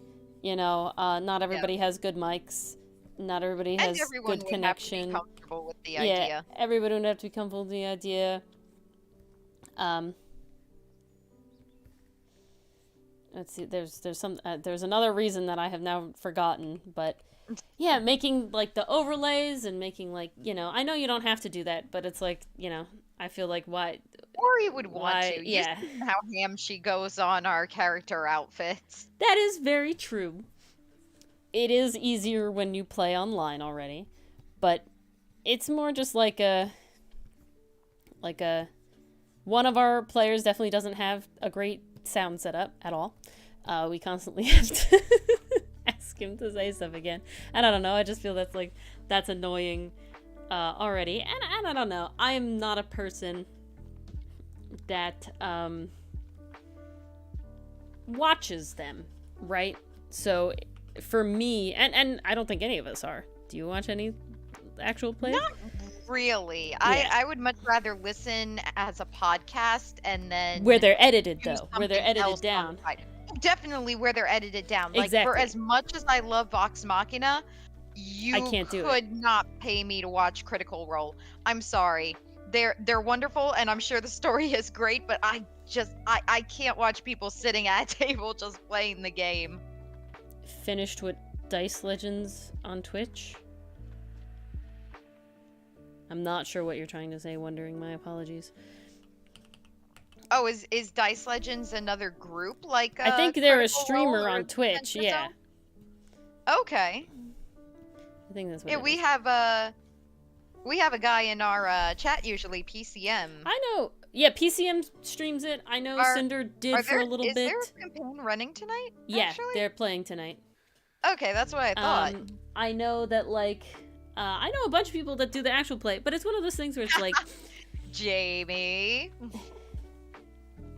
But it's one of those things that's also like... Your PCM sneezes. There's a lot of actual plays, so like what would make ours different? I don't want to have to worry about it. You know, I don't want to have to think about it too hard. We play D&D or Pathfinder or whatever. We play tabletop RPG just for us, and to think about it, you know, harder for streaming.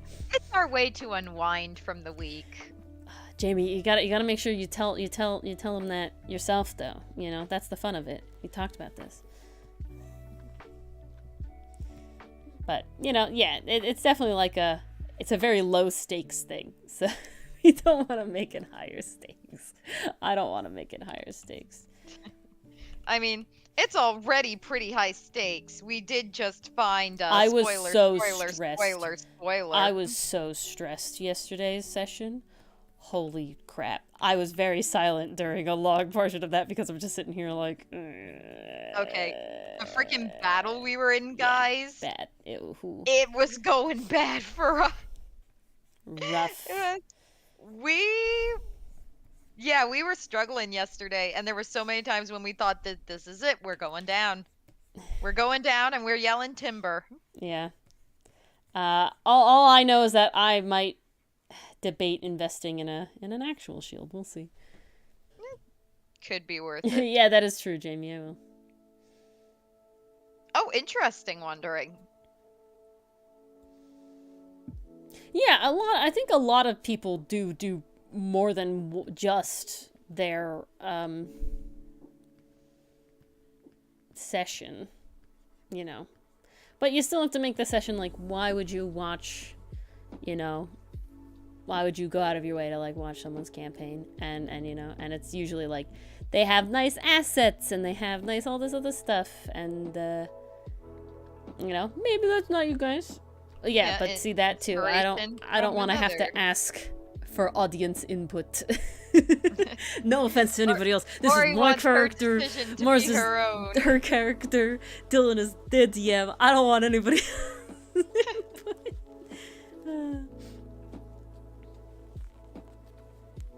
The story is good, Jamie. Oh, but I like the recap because again, I'm for the edited down. You know what I'm saying? Well, PCM, we're talking about you. Doesn't have time for it. Oh, hey, we summoned you. Yeah, it's like obviously the Adventure Zone, the Critical Role stories are good. They became shows, right? But I can't watch the live Critical Role. I tried very hard. I got pretty far in the original in the very first Vox Machina campaign because I literally had 8-hour work where I was just listening to podcasts all day, and so I really didn't have a chance. And then only good things, PCM, only good things. But I just can't do it. I really just can't. The only D&D things that I've like very, very much listened to is the Adventure Zone, because again that's highly edited, and you know, Rally, because it's also highly edited, so it's made for the story, right? And I kind of debated doing that once upon a time with our group, but I can't do the editing. I can't do it. I tried. I can't do it. I want to go too ham, and I just can't go that ham, and it takes forever, honestly. Yeah, oof. Whew. Credit to all those people that edit TTRPG campaigns down into the story, because I could not. Whew. God. Dedication. It is the time.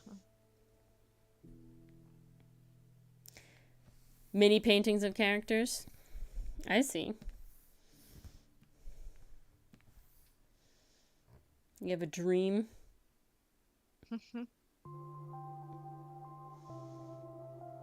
Giorno. Yes. The 5th JoJo. Ori. Yes, I know of Giorno from JoJo. I wasn't sure if you did. I'm pretty sure I know all the JoJos and what they look like, unless there's more, unless there's new ones.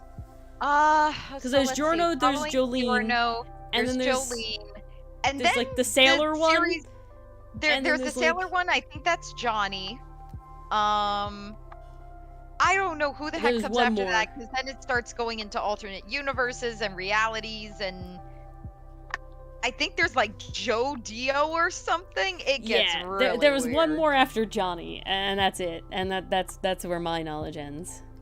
I definitely gave up on the series. Oh no, what did I do? like bits of JoJo, but others I'm just like too far. I got through the third one. I got through Jotaro and I was done.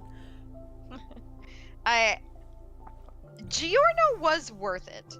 I will say, sometimes the JoJo strength is the side characters, and they made some really good ones in part 5. I can't get over, and it's a problem I noticed in To Your Eternity as well. I don't know if this is an issue with like dramatic anime, but literally every time a character's backstory is shared and they go into excruciating detail about it, said character ends up dying within either that episode or the very next one. Like, it is telegraphed so obviously. I'm like, please, can we not do that? Because every time it happens, I'm like, oh, I'm not learning about a character. I'm being told their backstory just so I can feel bad when they die. Which happens in, 5 minutes. Okay. Yeah. Ooh, yes, get some food, Jamie. Get some food. You always harass the chat. Eldritch Blast! Yeah. Eldritch Blast. That's what he does. That's what your little... I'm just gonna finish this tangent by saying, like, in To Your Eternity, it's not a problem too much, because the whole point is, you know, you loved and then you lost, and Fushi growing from that experience. JoJo's, the point is not death. That is not the point of the series. So why are we like telegraphing that so obviously? Because why not? Alrighty. I suppose it depends, Jamie. I But, suppose it depends. This is why I didn't put a time limit on it. And this is why I didn't say anything about doing another one. Because Honestly, that is really cool looking. thank you. I would hope so. That's the intention. Oh, heck, I forgot the alligator tail. Okay, we can add that in. I forgot that. Crap! I forgot it. We're good. We're good. We're still got time, obviously. Okay. We still got time. It could be classified as harassment. Okay, well, I don't know, Jamie. So far, you know, it's just teasing. There's a fine line. So far you're okay. I have Ever used Gimbori? I have used it. I don't prefer it, but it's viable, you know. I don't think it has layers, and so you kind of lose me after that. What a glowing recommendation. It's free, you know. If you are looking for a free art program, I highly recommend Medibang Paint. That's what I started on. That's what I used for many years. That's what some of the very first comic entries are made in. So I enjoy it. Yes. Oh, what a ways we've come. No, Jamie. Okay. Not that gimp, Jamie. No. Not that gimp. Not to noop noop. But shall you noop noop? Very nice. Well, I hope you enjoy. I hope it still fits. I did forget the alligator tail in the art so far, so I hope that doesn't affect your stat block, Scarecrow, in any way. It would be very sad if it ruined it. This creature can't have a tail. Yeah, I forgot about it, so I'm adding it in afterwards. Yeah. You know, sometimes you just get carried away. I was just so into it, and then I wanted to read the update. No, it won't ruin it. Good. I'm glad.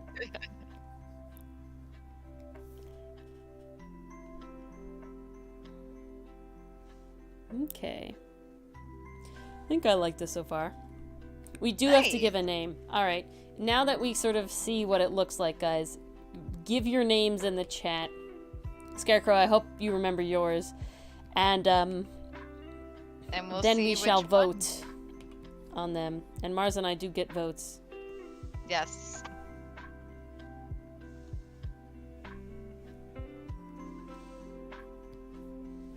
Yeah. I think this is the new one. Boffasag. Alright, that's the first option. Boffafasag. Boffasag. Alright, that's one option.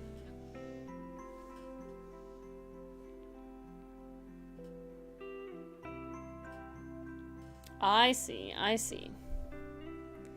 This is the first letter of each of the parts. Very nice. Well, could it not then be Gasaphob? Couldn't we just rearrange these in any sort of way? Like Gasaphob? I feel like we could. Fob. Fabaf. Nope. Fast? Nope. There's a G in there. Difficult. Let's start with Affagob. Affagob? Gobs. There we go. Affagobs. The Affagobs. Is the strangest word scramble I've ever been a part of. Affagobs. I'm trying to separate the F's somehow, but it's very tough. Because of the A's and the G, it kind of gets rough. Fog. We have a vote for Steven. as well. It's just Steven. Alright, I'll write Steven Just down. Steven. Okay, Faga Baths. Faga Baths. Ooh. Bogababs. I kinda like the sound of Faga that. Faga's Bath. I like Faga Baths.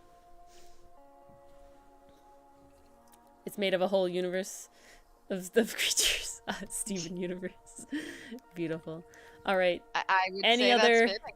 any other names recommendations we got here, guys? We got Buffasag, we got Fogabafs, we got Gasafob, we got Affagobs, and we got Steven.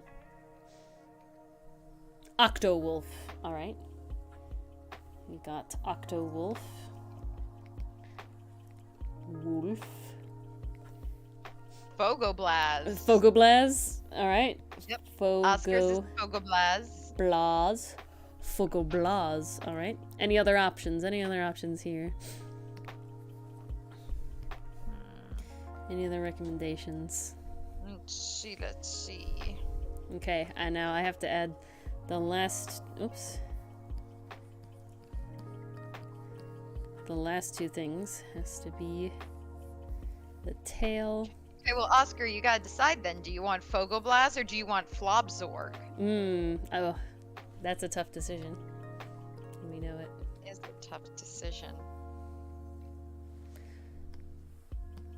Okay, we have to get the tail in there. Ooh, I do enjoy that. I do enjoy that. I'm gonna edit that then. We're gonna spell it with the PH. Ooh. Oh, I really like that one. Okay, Octo Wolf. Like Flumph. I do enjoy. Jamie, it's that or Steven. You gotta pick. You gotta choose one. I get multiple because, you know, I'm stream owner. Just how it goes. Steven's better. Wow. We'll keep Steven.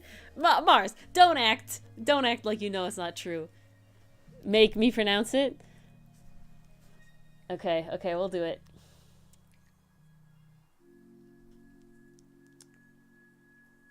Okay, All hold right, on. we have all our I gotta read it. I gotta read it in my mind, and then I'm gonna do it.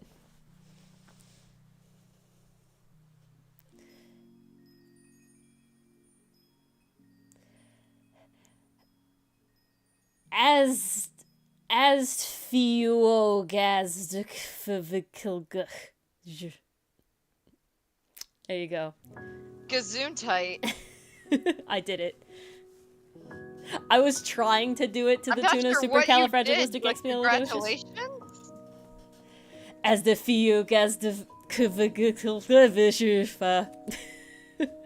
Pronounce that. Are we just gonna make me pronounce things now? I think that's the goal here. Okay.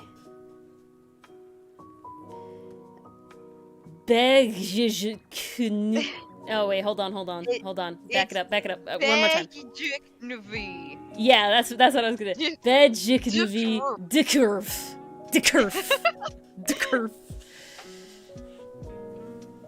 There you go. But the comma's there, right? So it's. See, Bothasag I can pronounce because it has enough vowels in it, you know? That's the trick.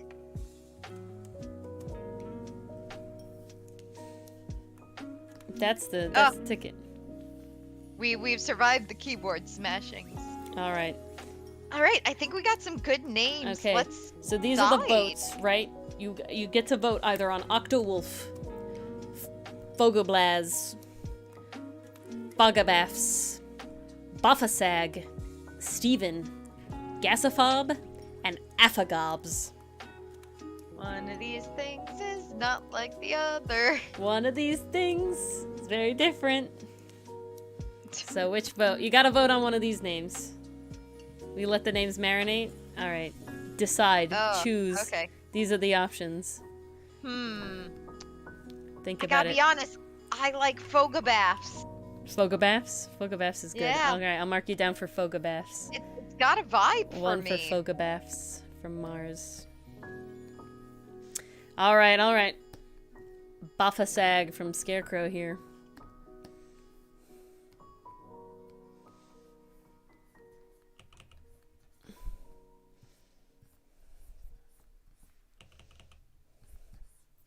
Do I draw alligator tails in a very specific way? Yes. Are they the way I Yes. draw Milano's tail? Yes. Yes. This is life. That's just how it goes. Just story. how it goes. That's just how the world works. You're gonna filibuster this vote, Jamie? I don't know. It mostly flies. Wondering. It definitely has some mostly flies. I have to add the wings to it. I just had forgotten about the alligator tail. So I kind of had to add that in sooner rather than later.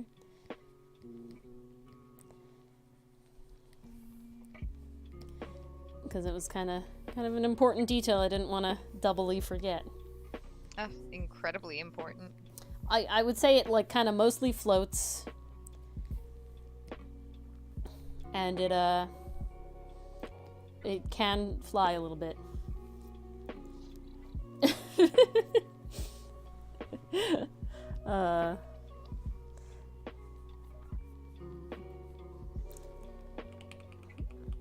My goal is to give it very tiny wings. How tiny are we talking? Pretty tiny. So it couldn't fly with those wings. Hey, could it? 1, it's magic. 2, both the sword and the flump can float, so shush.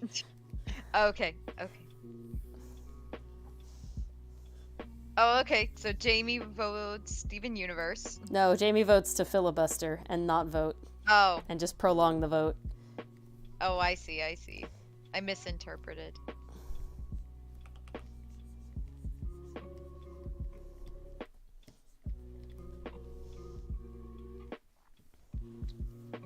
It flies like a hummingbird? Yeah, it just needs a lot of energy. All the energy. All the energy.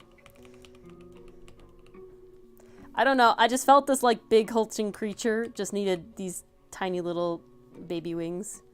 I thought that was the fun. I mean, that's just adorable, so...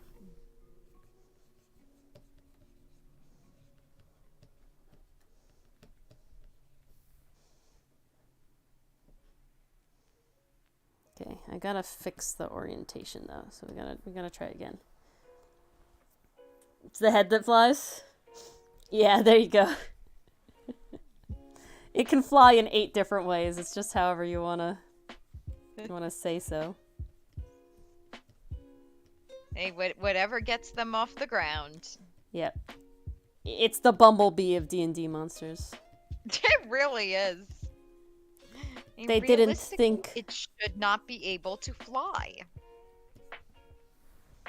No, I kind of like the other ones better. Yeah, we'll keep that. I liked that. They look fun. They look good. What is happening here? That's what's happening there. And that's what's happening there. Beautiful.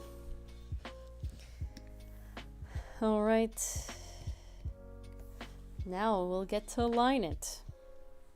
Yay! Yes, I know we understand how they fly, but it's still a good line. It's a meme. We can't just forget the meme. I love that scarecrow. That has to be like a world thing. Whatever floats your this thing. Okay.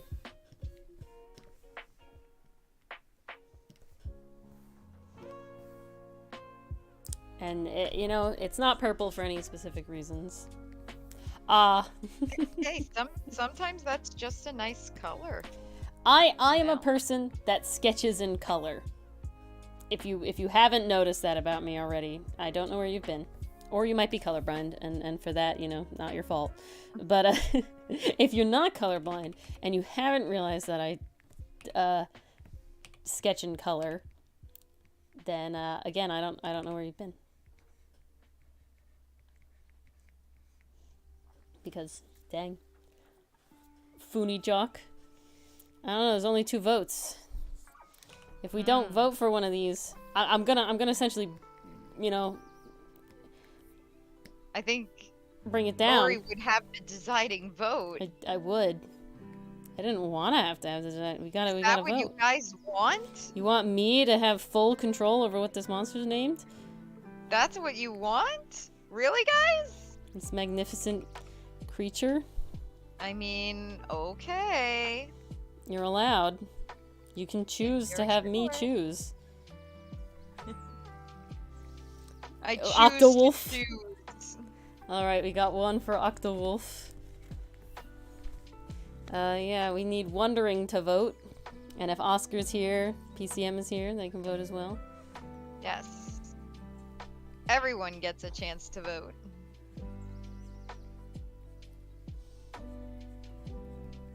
Ah, yes. Beauteous. Oh, I have an interesting question. Vote 12 more times. No.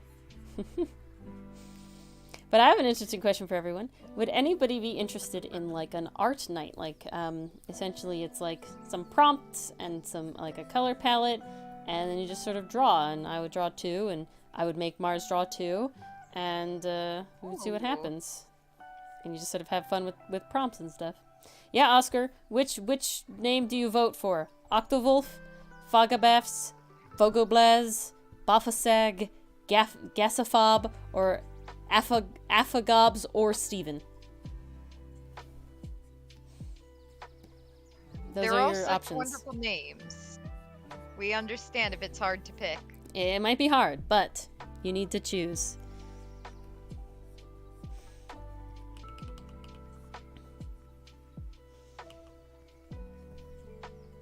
It's very important.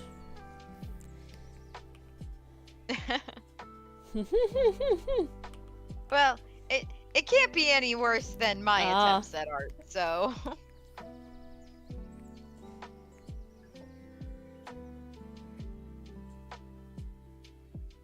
Steven is I don't know, they're between Fogoblaz. Fogoblaz and Bafase and Steven. Both are very good picks. I don't know. Okay, we got a second for Octowolf. Looks like we're here. How dare you be doing multitasking stuff, Oscar? I can't believe you. The audacity. Fogoblaz, alright. Oh no, I'm drawing the wrong layer. Fogoblaz it is.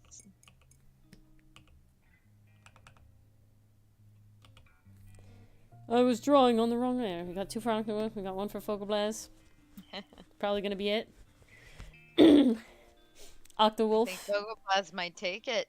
No, there's only 1 for Fogoblaz. Only 1 for Fogoblaz? Really? Yeah. There's 2 for Octowolf, though. And I'd have to say, I think that's everybody, and I'd have to agree. I like Octowolf with the PH. So I'm sorry, Scarecrow. Is very but nice. Octowolf with the WLPH, that was just too good to pass up. You know? It's just too good. So that is our winner. We got Octowolf with a PH. And I drew a ton of shit on the wrong layer. So we're gonna fix that. Oh no! With the magic of editing. Ah. Ta-da! Love Fixed. editing. Yeah, but it has a lot of tentacly legs. And the dog is similar to a wolf, I guess. We didn't ask it to make sense, Scarecrow. When I opened it to chat, life is what it was going to be. Does it talk? No. It has nothing that can talk. I would be terrified if it talked. Not gonna lie. I guess the flump can read your mind, but when it's just the legs, I'm going to go with no.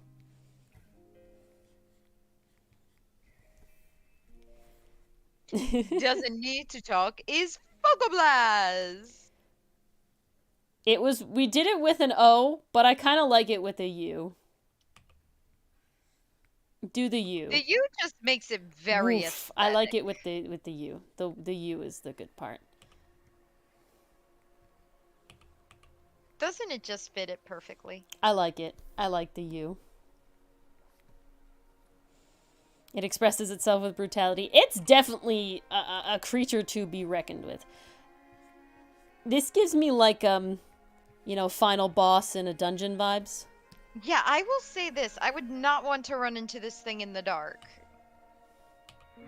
This thing would haunt my nightmares. It can freaking like phase in and out of existence. It can probably kind of fly. you know, I don't know. I was imagining the sword would just get, like, pulled out of itself and do its own thing, and there's kind of like two creatures. But, I'm curious what Scarecrow came up with. And a Scarecrow, if you put it in either the Discord, or if you want to DM it to me, your decision, I will probably go over it on this stream once I have finished this. Because I wanna look at it. I wanna know its great and crazy abilities. Tummy ache? Me too. I'm excited to see this thing come to life. It definitely has nothing to say, just violence. No thoughts, only violence. No thoughts, only violence. You know what its tentacle arms give me? The warden from Owl House. Oh, I can see it. That makes sense. Whichever you'd like. I like the stat block, so. But if it's difficult, you may do something else.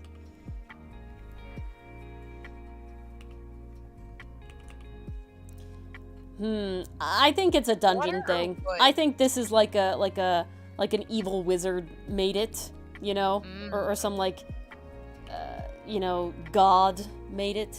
It's easier. Yeah, some kind of amalgamation. Yeah. This gives me Now that's fine. what? Okay, here's the lore. Ready? There's a god. We need to name this god, but there's a god, and it is a god of chimeras, right? Ooh. It's a chimeric god. So its whole right deal on the money. is that it takes creatures and it Frankensteins them together like what we're doing. And now it doesn't do them like Frankenstein where there's stitches and it's visible and everything. It makes a new creature out of it, but it's not like a part of the food chain thing. It is specifically like this god enjoys putting this rampaging chess piece sort of on the board to mess with players. Think of Eris from Sinbad and the Seven Seas. That sort of, she just like drops it in, right? She just wants to mess with the players, just drops it in, right? So it just comes up, it happens, it changes the world around it, right? It makes the deal. That's the vibe I'm thinking of for the whole lore behind the whole thing, because, you know, we'll probably do this again. I hope you guys had fun. Definitely. If you had fun. If you didn't have fun, I guess we won't, but let us know. We aim to please you guys. Yes. I definitely want to continue to do the things on stream that you guys enjoy and not the ones that you guys don't, because that would be rude. Mad scientist? Yeah. Evoke trauma? I'm very sorry. Oopsies. Alright. Our bad. We will look at the scarecrow when I am done with the lining. 8 pounds of brownies. Just brownies? Ooh. Or special brownies? Damn it, now I want brownies. Oh my goodness. Jamie, did you acquire food? I hope you did. So much with gods and chests and similar. Okay, I didn't mean to make it so symbolic. It was more literally, if you've ever seen the movie Sinbad and the Seven Seas, it's literally the goddess Eris, and she just like drops in creatures to screw with Sinbad and his crew. That's the vibe I'm thinking of. But she does this in it very much like, you know that this creature is like of her, or I can see like her followers like trying to copy her by making amalgamations like this, but they're maybe more stitched up and everything, like, so you can see definitely it more stitched up and more exactly. crude. Like the platypus. Like they're not as elegant. Yeah, hers are seamless, right? The gods are seamless, but the followers are definitely like classic Frankenstein vibes. Try as they might, humans can't be gods. Yes. Okay. We gotta have the wing texture, you know. If it's just gonna be lines, you can't pass up on the wing texture, on the feather texture. Messy, yes, but texture nonetheless. Very important. Alright. Beautiful. Ghibli party members! Oh no! Oh, Goodness. Scary. Does he play chess? Does the DM play chess? Because then I can see why they're so into chess. I mean, chess can be fun. I In the can't right do chess. circumstance, it can be fun. I can't do it. My brain shuts off after like move 2. Oh, really? I don't know what it is, but it's just like I don't know. It's weird because like I guess I don't like strategy games. But like Beans is like hardcore card counting, man. Like I don't know. I was about to say, But I like, love Beans. I don't know. I don't like chess. I can't do it. It's not for me. Chess was not built for Ori. Ori was not built for chess. You want to be good at chess, but you can't. That's interesting, Jamie. I'm surprised that the DM does so much with chess and doesn't play chess themselves. That's kind of wild, actually.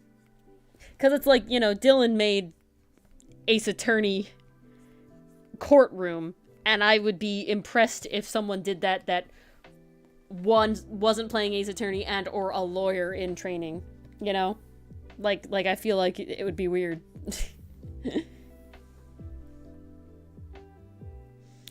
Like a lady with snakes.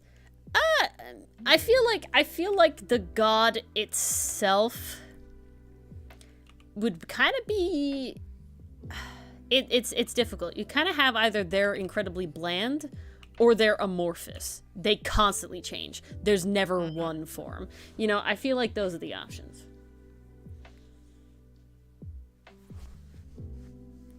Fits the god in question so well, though. Is what it is. Is what it is. Okay, this is Solar Dragon, so it has to have some texture here and here.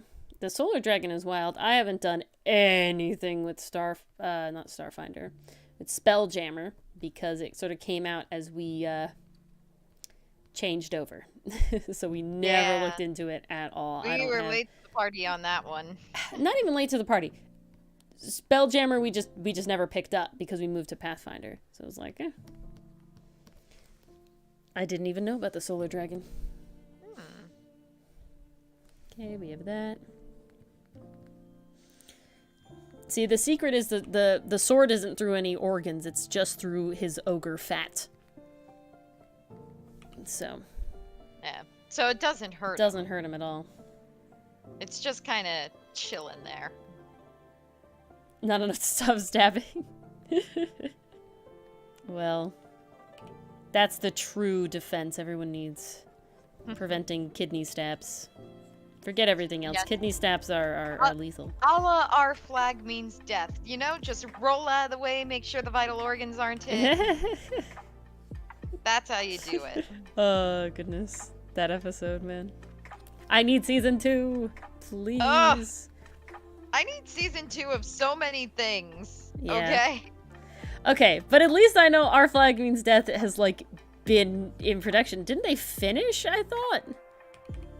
I think they did finish production for season 2. Yeah. So they just need to finish the editing. They just need to release it now. Yeah, please. Editing, all that good stuff. It was so good.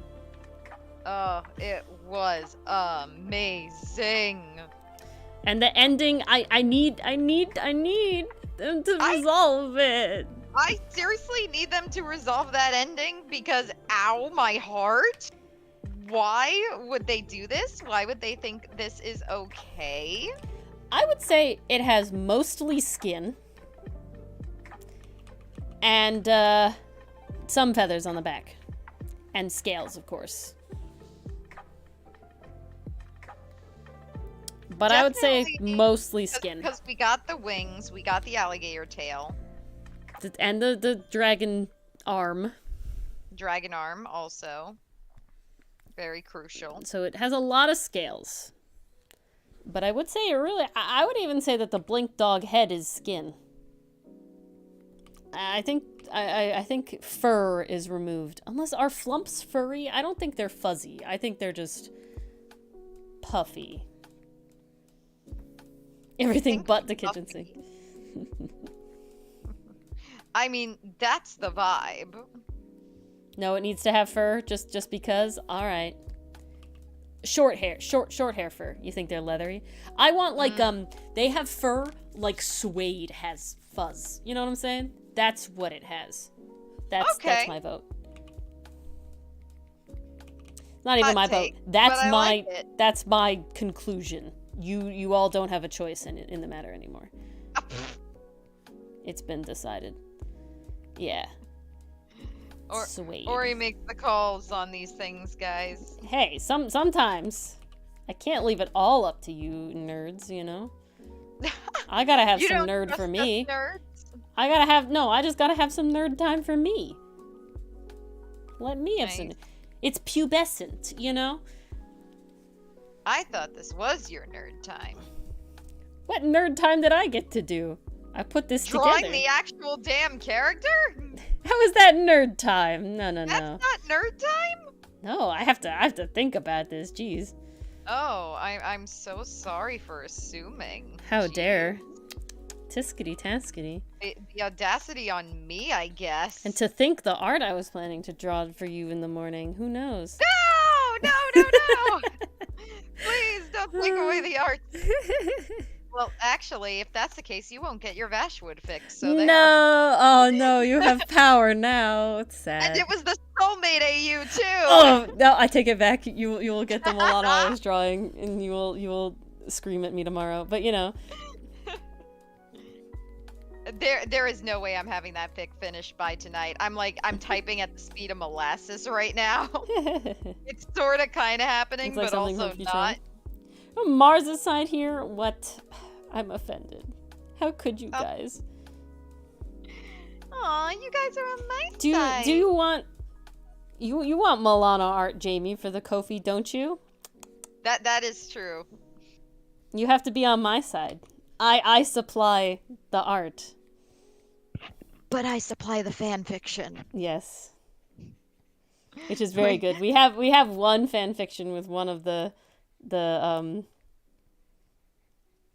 God, what's it called? The Leprechaun AU one has a poem to it, which is very, very top tier. It's very good. They will be posted together, Mars. I hope you realize. Oh no, I know they will. Okay. You showed me what it's going to look like.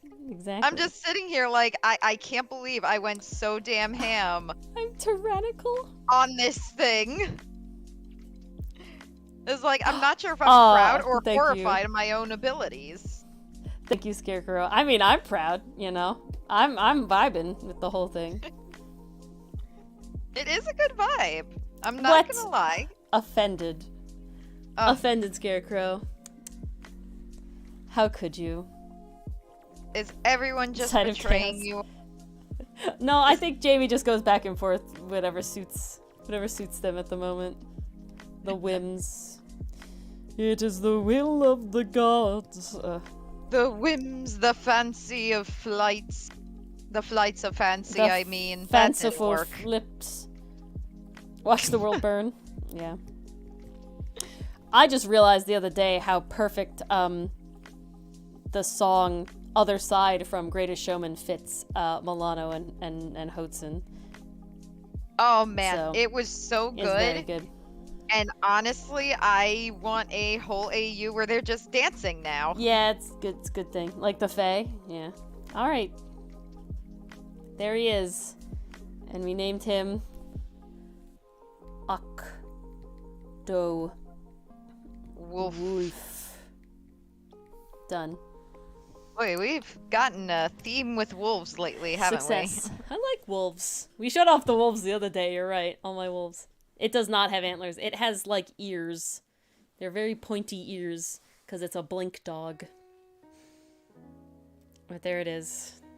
The Octowolf. I'm gonna... Isn't it lovely? There it is. Now you can see it all. Antlers! What It's is weird. Rowan? I'm never gonna Oh live that my down, God. am I? You are never living that down, Ori. Oh, there you go. What is Rowan? What is Rowan is Rowan? a tree. Not everybody knows that. Dylan didn't know that, I think. I think it's just the level of confidence at which you said it, where everything on screen contradicted you. You act like I was looking at screen. Jamie, why are you upset by it? Upset that The Greatest Showman is so good? Or upset at the historical inaccuracies? Because Well, if you're honestly, I'll be honest. I don't like the historical inaccuracies, but I just treat this movie like fan fiction, honestly. Yeah, I don't even think about Somebody it. wanted to write musical fan fiction about P.T. Barnum, and Unless it ended up in Hugh Jackman singing awesome my songs. thing is that literally, yeah, that's what I thought you said, Jamie. My thing is that, Mars, if it's not a documentary, I don't expect it to be accurate. It is inspired, you know, no matter what. See, unless someone is going for like the based on a true story Oscar, it's not going to be accurate. Yeah, and I'm okay with that because real life is not always a good movie, you know. Exactly. You know. Honestly, Alright. real life makes a pretty sucky movie more than half the time. Real life does make a pretty sucky movie more than half the time. Here's our beautiful Octowolf. Okay, let's look at this stat block now. We have Yes. this beautiful stat block. Open image. And now I have other sides stuck in my head, Ori. Thanks a lot. Hey, it's a good freaking one. Okay, okay. It is. Let me zoom in. Pressure plus. There we go. I think that's zoomed in. Good. Chat can move over here now, and we're good. Don't just. Yeah, I understand. I'm not going for accuracy's wording. I'm not no Cinder. shaming here. Scarecrow. No I don't know if you've shaming ever been here. to one of Cinder's streams. I'm not doing a Cinder thing. I am sitting here figuring out the cool shit that it does. You know what I'm saying? Here we're going. Okay, large monstrosity. Okay, walks very slow. I like that. 10-foot walking speed, but 25 fly hover and 40-foot swim. Interesting. Okay, we got a swim here. Very interesting. But definitely had to hover. I appreciate. It is... Where is it? It's very strong. It's incredibly constitution. I enjoy that. He's got a big, beefy... probably not... at very least not today, but probably not at all. The coloring is a long time. But, tail and Solar Dragon would help a lot with swimming and tentacles. I see, you're right. This is very true. Well, Solar Dragon has like a fin arm thing, and then I can see where you're going with that. It has a mean, like forward, breaststroke, right? I can see it. It would probably be pretty buoyant too. I feel like this thing is very buoyant. It's floating around. We talked about balloon. I see that. Yeah, I was looking for that. CR6. I mean, it only has 161 health, so we kept it on the kind of low end of the thing here. Armor is only 14.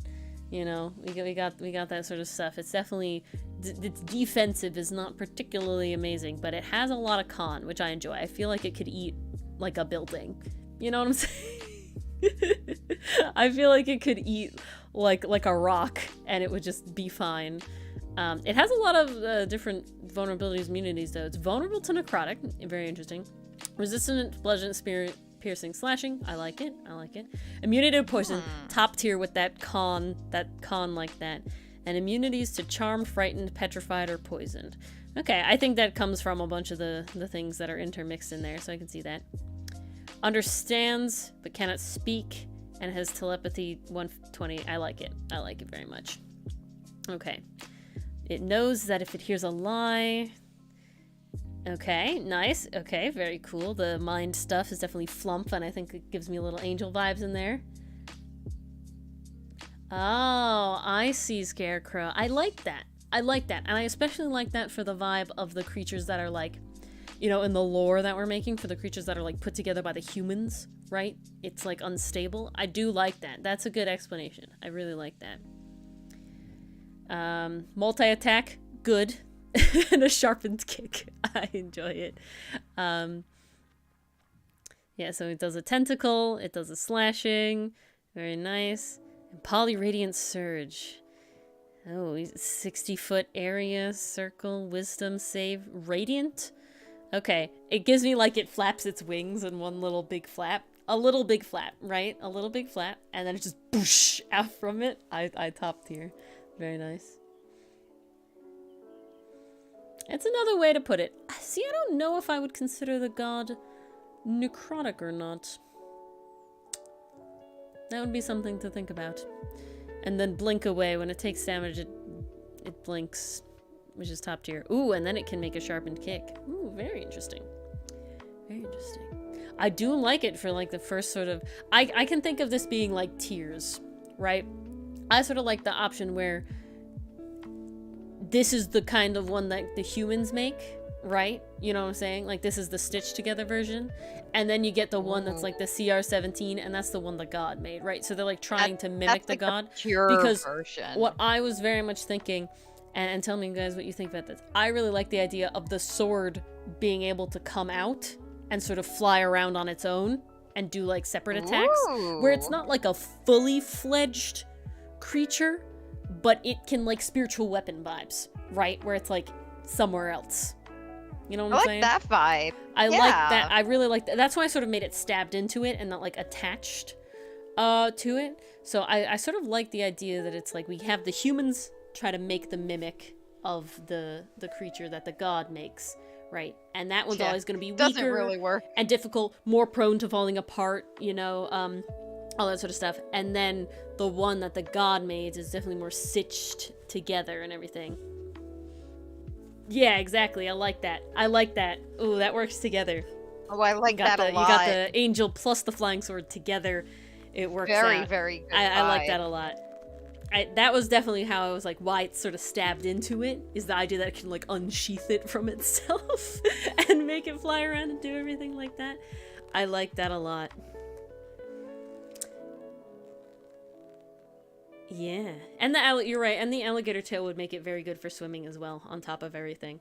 So it is a pretty good swimmer. It does have a lot of swim related things. Spell Blade of Disaster. Oh, cast spells. I can see it. Ooh. Yeah, I could see that. I'm trying and to the think creature of I a way. suggested was part Fey, so I think it would be a spellcaster. I'm trying to think of a way to make it feel more tanky without it making the the fight just drag, right? Like how I'm trying to think about. Okay, this is an interesting thing, Scarecrow. This is a Pathfinder thing. In Pathfinder, there's something called hardness, and it might have been in earlier versions of D&D. I don't know if you've played anything but 5e, but hardness is essentially a number that you have to overcome before actually dealing damage, right? So if something has a hardness of 5 and you deal 6 damage, you're technically only hitting with 1 damage, right? And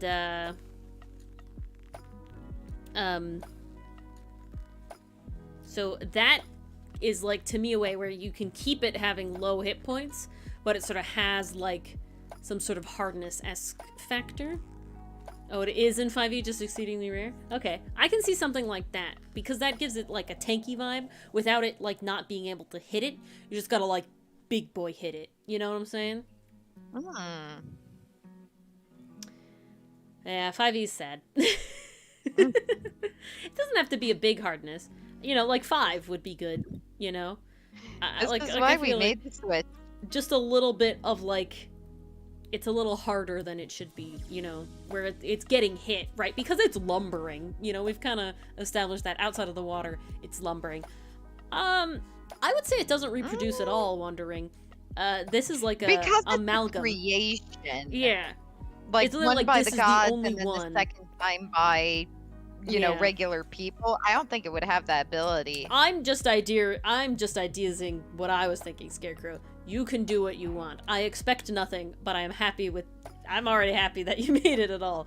But I am literally just, this is what was going through my head when I was thinking about the creature, and sort of what went into, like, the version you see now, right? But yeah. I still like the stat block. It's still very fun, very fun. it's lumbering, which I enjoy.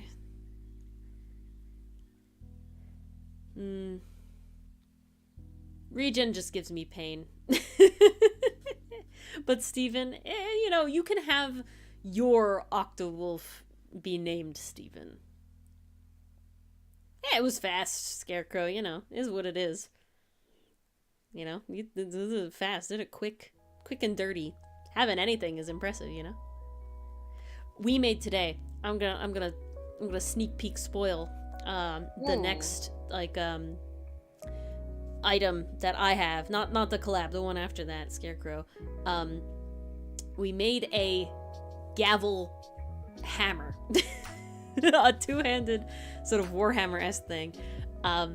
So more like a maul, I guess, but it's a gavel, and it has an effect that where you guilty or not guilty, and then you have when you kill something with it, you have death sentence, and it's really cool. Dylan and I just created today because in our last session, Casimir's player got a Warhammer, and he said in a one-off sort of thing, "Oh, why is it always Warhammers? What about peace hammers?" And Dylan goes, "That's just a gavel." And I went, "Patrick, write that down. Write that down. Write that down." And then we did that. That is true, Jamie. See, that could be fun to play in Pathfinder, a hardness you can turn off. So we didn't get any books originally, wondering. Pathfinder has its entirety of rules on the website called Archives of Nethys. It's with a Y. If you literally look up Pathfinder 2E, it'll come up.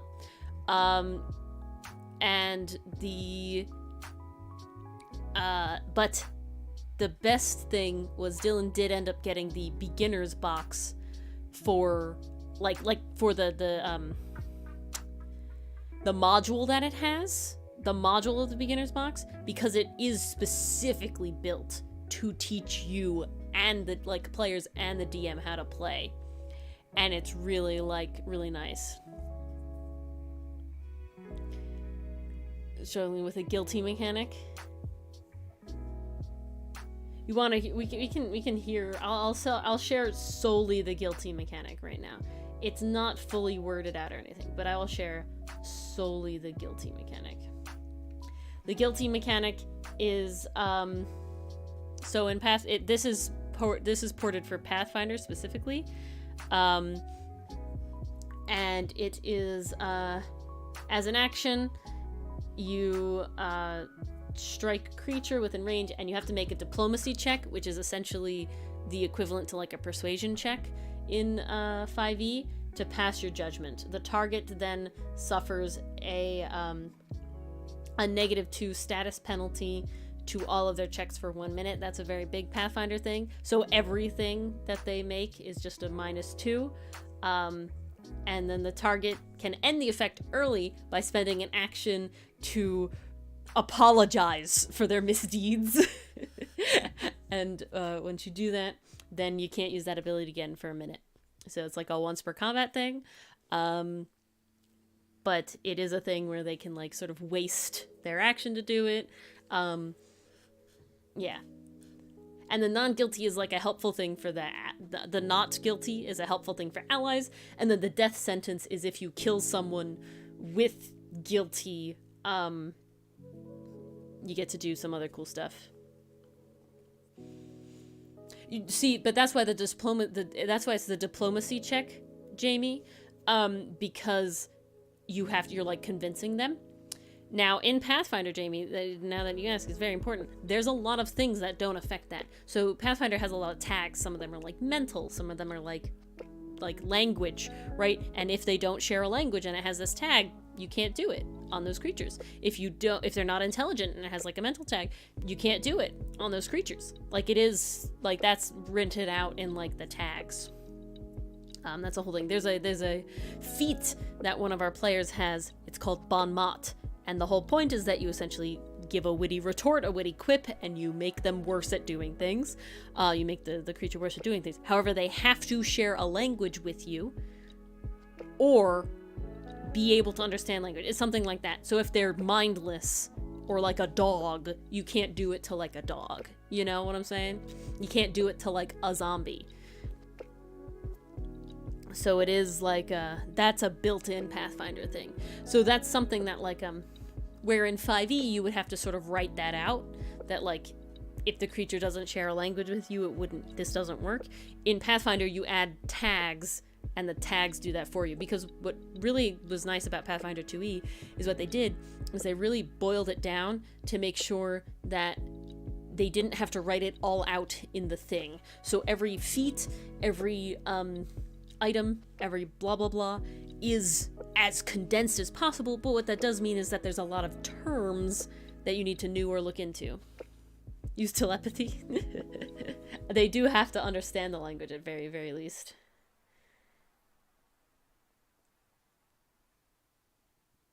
Wow. I'm sorry, I just looked at the Discord at what Dylan said. And I was like, damn, he's right. But yeah. So that's, yeah, so Pathfinder is really condensed down like that. And what's really nice about that is it makes stat blocks that aren't like 80 pages long, but can still do a lot of things, because they're like just listed, right? So it's not like everything is flavored the same way, if that makes sense. So it's like, if it has a claw attack, you just write like claw attack or something. And it's like, it doesn't write out the whole stuff. And then it's the special stuff that you can like write out and have a lot, but that means that like cool stat blocks don't have to be, super long and annoying, because God, that's annoying as a DM. Oh my God, I want to die. Pain. Which you had to deal with a lot. Oh yeah, because I went ham. No, in the final battle you guys fought in post-haste, I messed up. And then... Did you? Yeah, oh yeah. You guys one of you probably would have gone down if I didn't mess up. Oh. I'm very glad you messed up. You can't telepathy a dog, though, Jamie.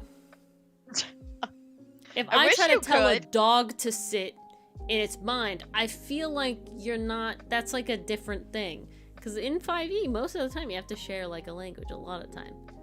Or not all the time, but you have to be intelligent. That's the word I want. You don't have to share language. You have to be able to speak in some capacity. That's what I mean. But I think in Pathfinder, certain abilities are like you have to share a language. Yeah. Yes, that's what I meant. So this thing could be bond modded with telepathy. But yeah. Definitely possible. Pathfinder's, because it has telepathy and it can understand, so it could technically be bond modded normally. Ooh. Yeah, I don't think blink dogs have fur. There's no way. Or just skin. But I'm okay with the suede. It is so without a question, without any nuance, nothing. Pathfinder 2e is more rule heavy than 5e. There's no question. That is a fact. That is it. That is 100%. However, I argue that it is a benefit because it allows for two things. It allows the DM to not have to play a guessing game in order to allow the characters to do cool shit, and two, it allows the characters to know what cool shit they can do to actually make plans that they know can actually work in the game without relying on the DM to say yes or no. Do you feel that way, Mars?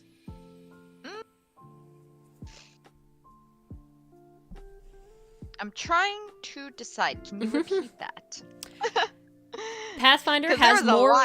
So Pathfinder has more rules than 5e. Agreed. Yes, they do. But instead of having a saving throw for every stat, they have 3 saving throws: will, fortitude, and reflex, which are essentially wisdom, dex, and strength. So they don't have constitution. They have. It's constitution, dex, and wisdom. I'm sorry. Those are what they are. Yeah. Fortitude, reflex, and will. So that's it. They don't have them for the other ones. But what that means is that you can be really... it a bit more. But you can be super incredibly good at your saves and not great at the stat itself. because they're Which technically is pretty slightly funny. separate. So it's like, yeah.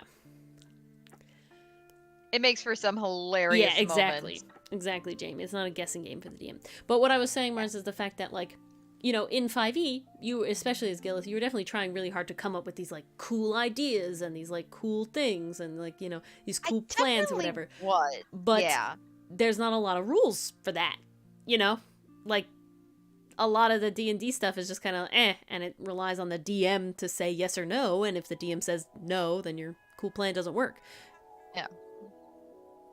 Well, it's okay. So on that note, I do agree where Pathfinder is a bit more straightforward. I feel like I'm able to do a lot more than I was in 5e because you have the 3 action economy where it's like you can move, attack, move, 2 action attack and then move. It feels like there's a lot more variation, and at least for me it's a lot more spelled out than it was in 5e, so I'm able to follow it a bit clearer. Exactly. And it's like, okay, I did step 1, check. I did step 2, check. I did step 3, check. Okay, I'm out of moves. I can't do anything more. I don't know why that helps cement it more in my mind. It just does. But So- I do feel like it gives me a lot more wiggle room to do the attacks that I want to do. Like in our battle last night, I was trying to think like, okay, do I want to prioritize moving, or do I want to try to get like that last hit in? Yeah. Even though I used like maybe I used a 2 action, so now I only have 1 action left, or maybe I used 1 action. Now I have 2 actions remaining. I could do a stronger spell, or I could move and then do a 1 action spell. It feels like there's so many more options there, and that's a very lengthy way of saying that, but here we are. And so, Jamie, while I agree that there's a lot more,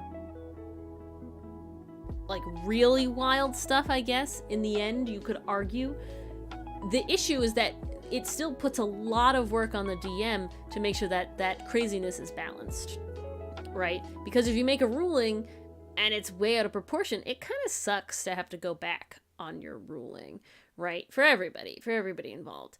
In Pathfinder, I would still argue that you can make a lot more crazy stuff, but there's so much more foundation that allows you to make sure that that crazy thing is balanced, and you don't have to re-rule separately. Because Dylan has still had to make rulings on stuff. Like, it's not perfect.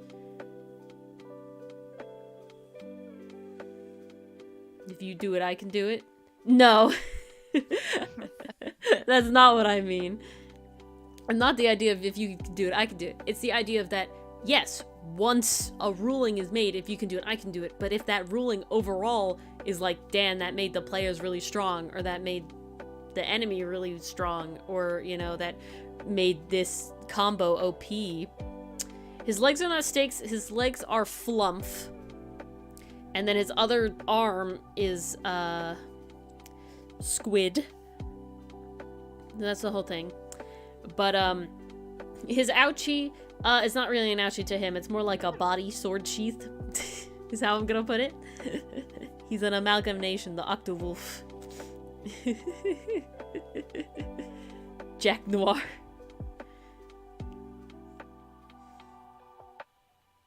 But I have never actually, Jamie, felt limited by Pathfinder. And in any case, I have actually felt liberated by Pathfinder in the sense is that I ask a question and there's a rule for it. So that means that I can do it, right?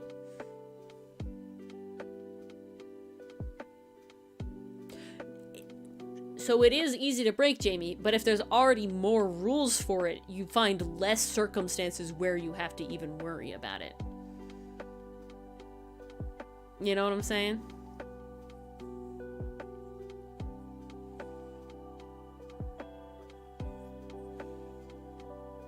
PBTA? Okay. I don't know what PBTA is. PBTA. Powered by the Apocalypse, is that it? Ah, yes, a role-playing game. There you go. So yes. That's one we have not tried. Honestly, I don't we think. don't. We don't try a lot of different systems. The only reason we moved, if you say so, Jamie, that's a Dylan question. Dylan knows both sets of rules way better than I ever have, or I ever could. So that's really a talk to him sort of thing. But, yeah, I can't really comment any more than that. I know 5e better at this point solely because I've played it longer. There's also a lot of Pathfinder content. So, like, you know, this, like, rules-wise and stuff. So it's like I don't know it as well as I know 5e for multiple reasons. Dylan has gone very, very hardcore down the like, hyper-focus rabbit hole with Pathfinder when we were getting ready to play it. So, he would know a lot more about it than I would. But, like, I'm just saying, from my experience, I have never felt stifled by Pathfinder at this point, and I have felt stifled by 5e. So, but that's just my experience.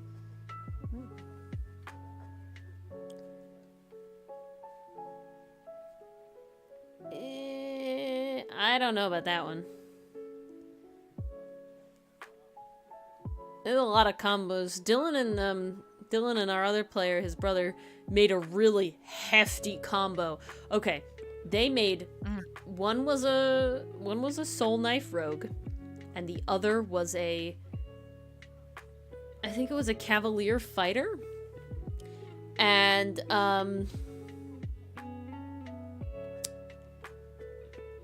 yeah, I think it was a cavalier fighter, and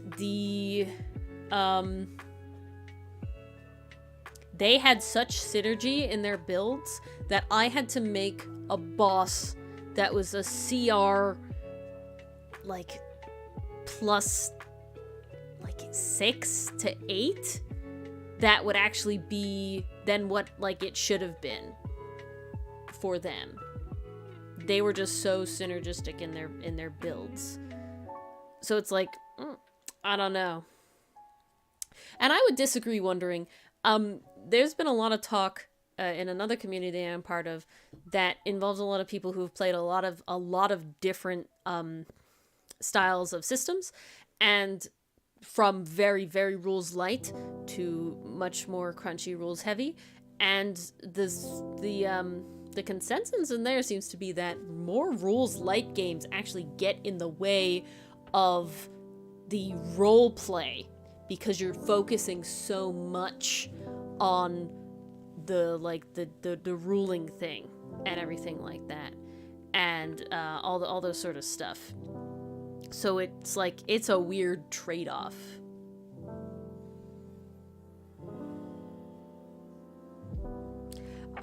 I would say there's easy ways around anything, Jamie, but it doesn't make it not broken. The fact that you have to fix it with homebrew kind of is you've broken it, you know?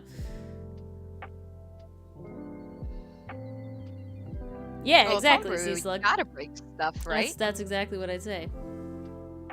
Well, but the reason you have to homebrew a lot of the monsters is because when, especially Dylan and his brother, they like to min-max, right? Which I don't think is a bad thing. How does it not need homebrew? You have to make monsters that have the status conditions that give the status conditions. We needed homebrew because that's fun for us, or at least for those in our group who work on homebrew. What I options definitely don't. can I do a not player have do? ability for it. So, wondering, in Pathfinder, instead of the 5e way, you have 3 actions. Okay? You also can have a reaction. There's no such thing as a bonus action. If you want to move, that counts as an action. Certain things use all 3 actions. Certain things use 2 actions. Certain things use 1 action. Certain things you can choose the amount of actions. This is a ton of stuff. It depends on your class. It depends on your race. It depends on your feats. There's a bunch of things you could normally do, like you can get information on the boss, you can hide, you can sneak, you can distract, you can aid, you can tons of stuff. That's like more, there's more than that. You can distract, you can, and these are things that are not specific to a class, a race, a character. They are things that everybody gets to try to do if they want to. You're just obviously better or worse at them about how, like, based on your stats. Yeah, there's a lot of spells, exactly. But they were both min-maxed on their own, Jamie. I would say that there's a lot of the other problem I have with 5e is there's a right choice. There's a correct choice to be good. And now not everybody is out here trying to be good. That's obviously, I know people who like being bad as a character, like stats wise, like ability wise. But that's just sort of like, I will say, Jamie, that I have a warped sense in the very specific sense that we played mostly homebrew games. We play with a lot of rules that exist in Pathfinder, that's why we moved over. But I played with specifically people that want to have the most optimal characters of that thing. So they won't play certain subclasses. They won't ever take certain feats. We never did rolling for stats because we wanted point buy. There was certain, like, you take... Yeah, it does. No, it does. Everybody has their own thing. There's no doubt about that. I wasn't trying to say that 5e is a very specific here thing. with the popcorn watching Ori defend herself. I played 5e for what, 3 years? I was hesitant to go over to Pathfinder. Oh yeah, we had no idea how it would turn out. Yeah. I was hesitant originally. Dylan is the one that convinced me. But no, I don't think Pathfinder is right for everybody. Lucky that it worked out for us. I think I have a group that I played with in college. Dylan has a group of friends that we played before. Well, it definitely can, Jamie. There's no doubt, because you can start with like an 18 and yeah, no, 100%. You can definitely have a lot of issues, but you can also have people who roll real shit, and that really sucks in our experience, in our opinion. We don't want to be mediocre characters. Well, I don't know about Mars, but everybody else doesn't want to be a mediocre character at anything. We think that feels bad. That's our personal table. I played with a group from, it uses all the same dice, wondering. I played with a group, from college, and they still play. They couldn't do Pathfinder. There's no way. They would not enjoy Pathfinder. They wouldn't. They want to do the crazy shenanigans and honestly play incredibly fast and loose, and they would probably have way more fun with an even more rules-light game than 5e, but they just knew of 5e, right? And so that's what they did. But the fast and looseness they play with that game is incredible. That's their own thing. I did not enjoy playing that. That's me personally. I did not like playing those kind of games with them. But that's my personal decision. Dylan has a group of friends, and they play a very different way as well. It also depends on the DM too. But, we like Pathfinder. And so I am, of course, going to tout that I enjoy Pathfinder. If you don't want to play Pathfinder, I'm not going to be upset. What is the creature in chat? Ori will take it as a personal attack. I think it's the penguin Jamie. One of them's Jamie. I don't think it's actually a penguin. No, that's a different one. There's another bird that's Jamie. I think Jamie's brown. Yeah, I don't know who it is. I don't remember what this bird is. I don't know who that one bird is. Clarification would help. That's an Oscar thing. Oscar has a ton of emotes. Burb, indeed. Oscar's got like a whole collection. I am jealous.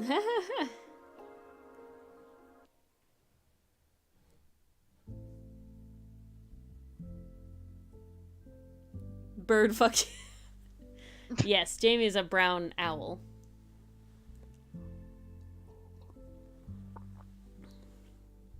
I like Jamie's disgusted face emote. I think that's what it is. I'll never find it now. We don't have many emotes. We got lots in our Discord, though. Yeah, I should make those for better TV for Twitch. Oh, good night, Scarecrow. Thank you for Good night, hanging Scarecrow. with us. And thank you for the contributing to our creature. what's the word? Stat block. Thank you very much. Block. There Very you go. appreciative. Very fun. I'm glad you enjoyed. Yes, That's that one, always Jamie. our goal. As long as people are having a good time. I like that one. The eyes on that one.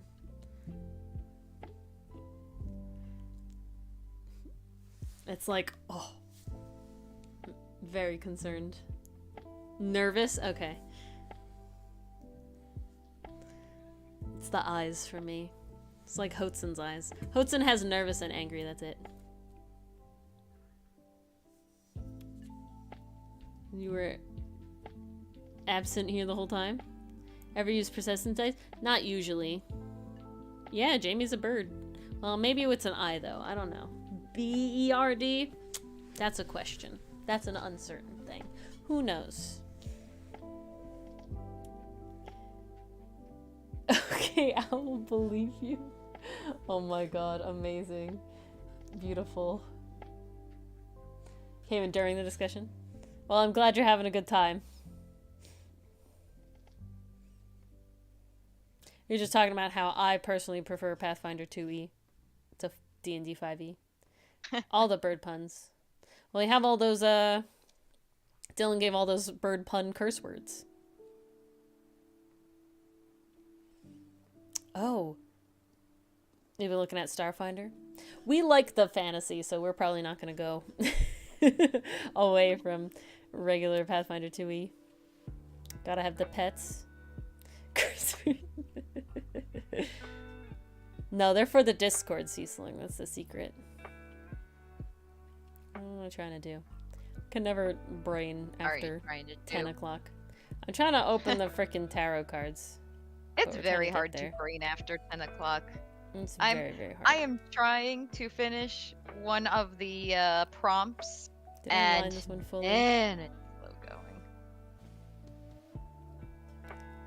But I'm doing pretty well. So made I use. Not made. Okay, thank you. I was trying, Jamie. Am I going to paint it? Paint what? The monster? No, I'm probably not going to color it.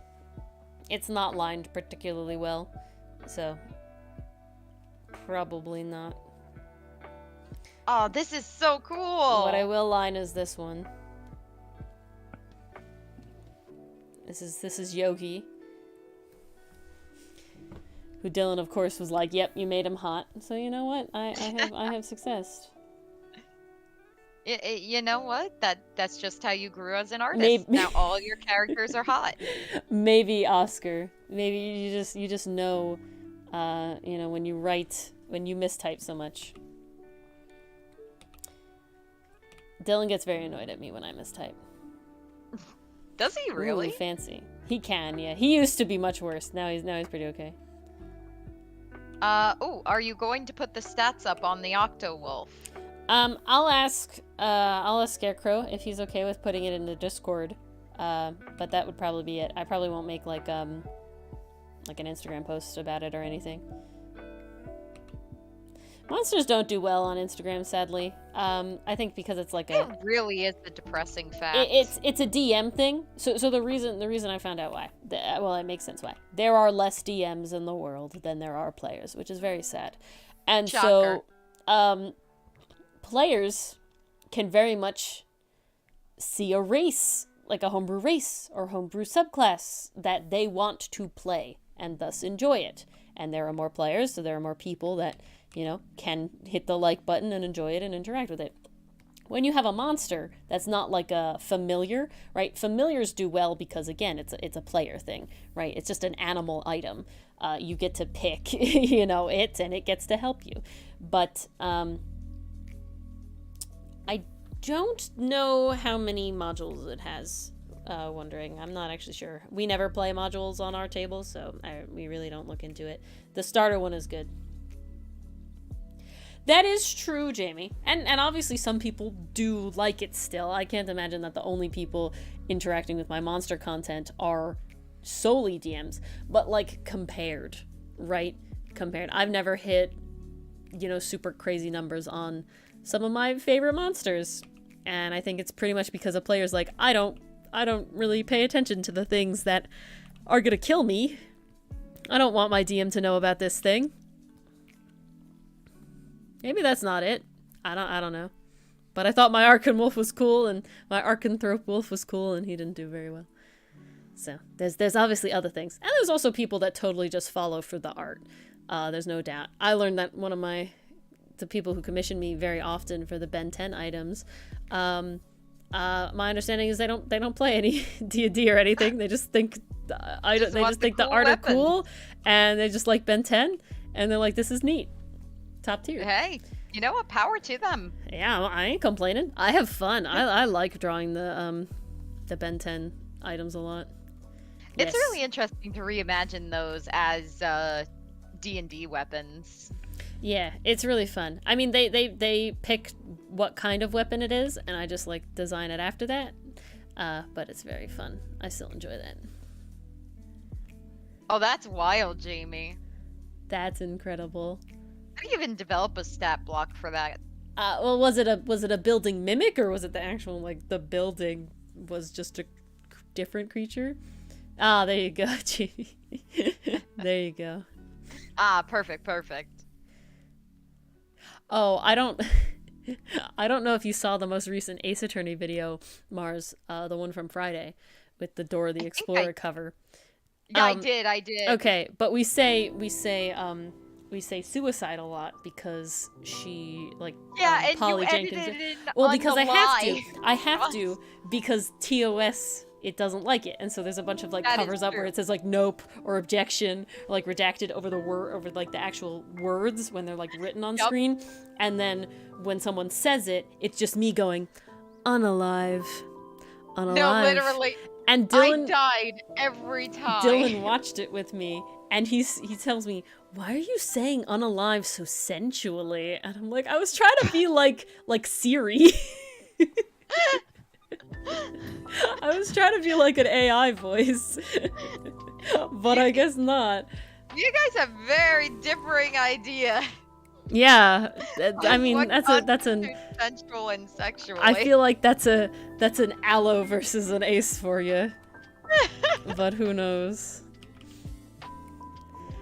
But Ooh, ever convert your drawings? Convert them into what one? yes, I feel like that one got cut off. I will wait for the second half.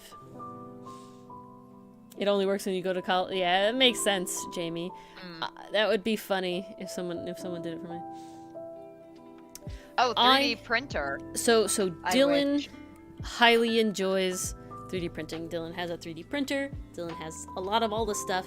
He does Warhammer 40k, so he prints the 3D models and he does all of that, and he's really cool. Like, he paints them and he does all that.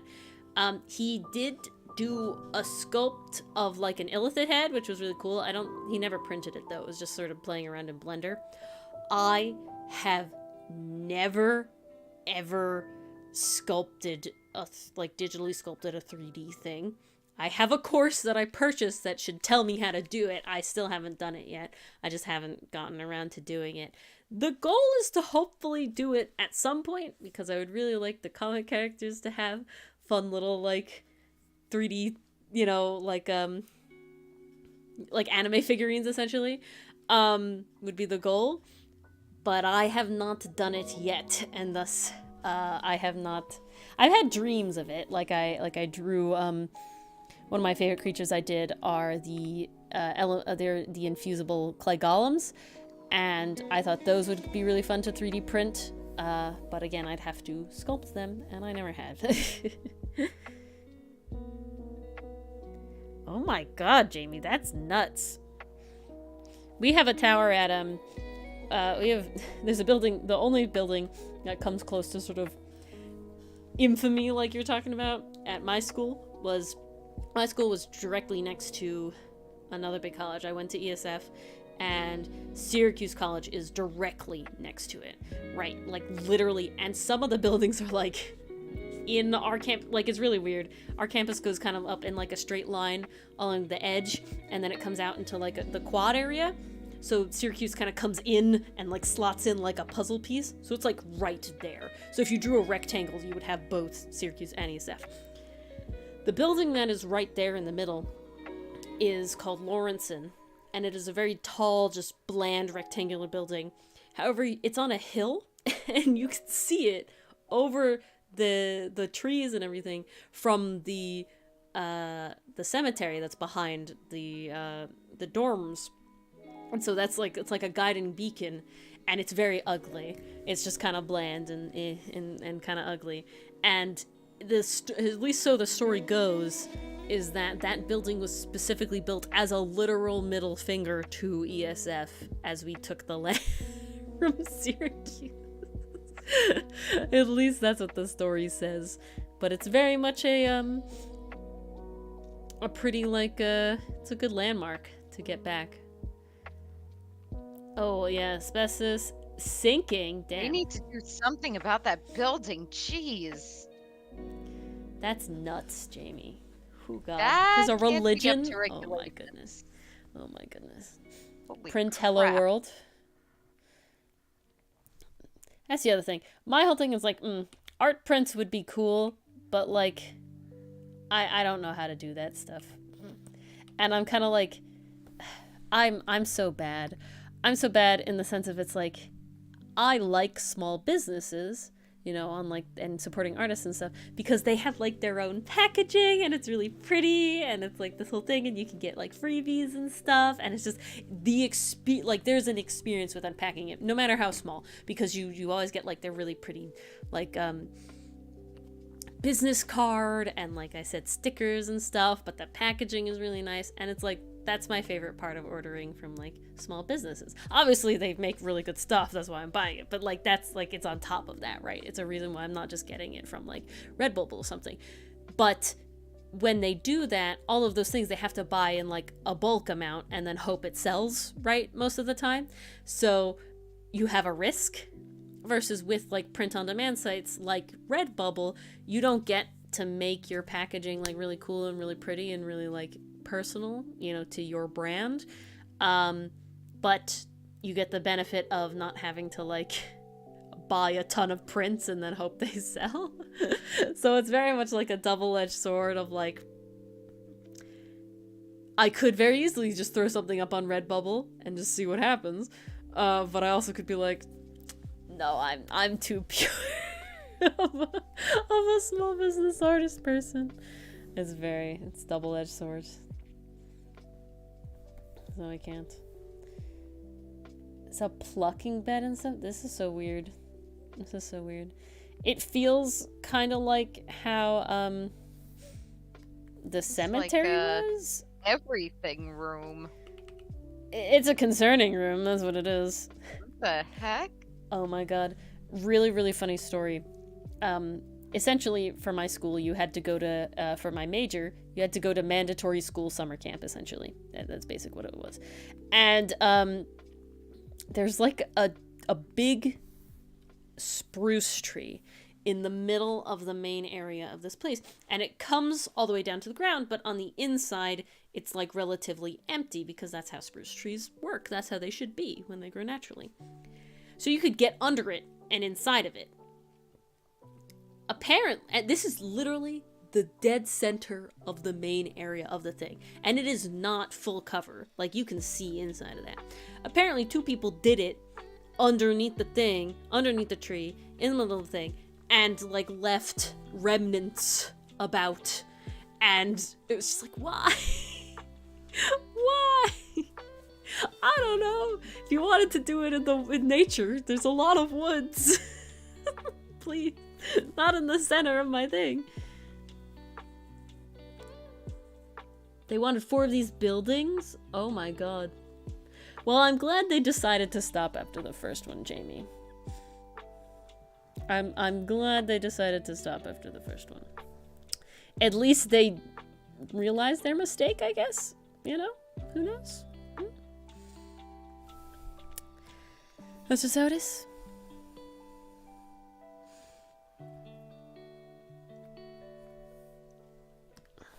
I gotta get these claws in here. Wow, Wilds. My school just really didn't have that many buildings, so it kind of just was what it was, and you moved on. You can very easily tell which buildings are newer than the other ones, though. The dorms that I stayed in were actually built in 2011, so they were really nice.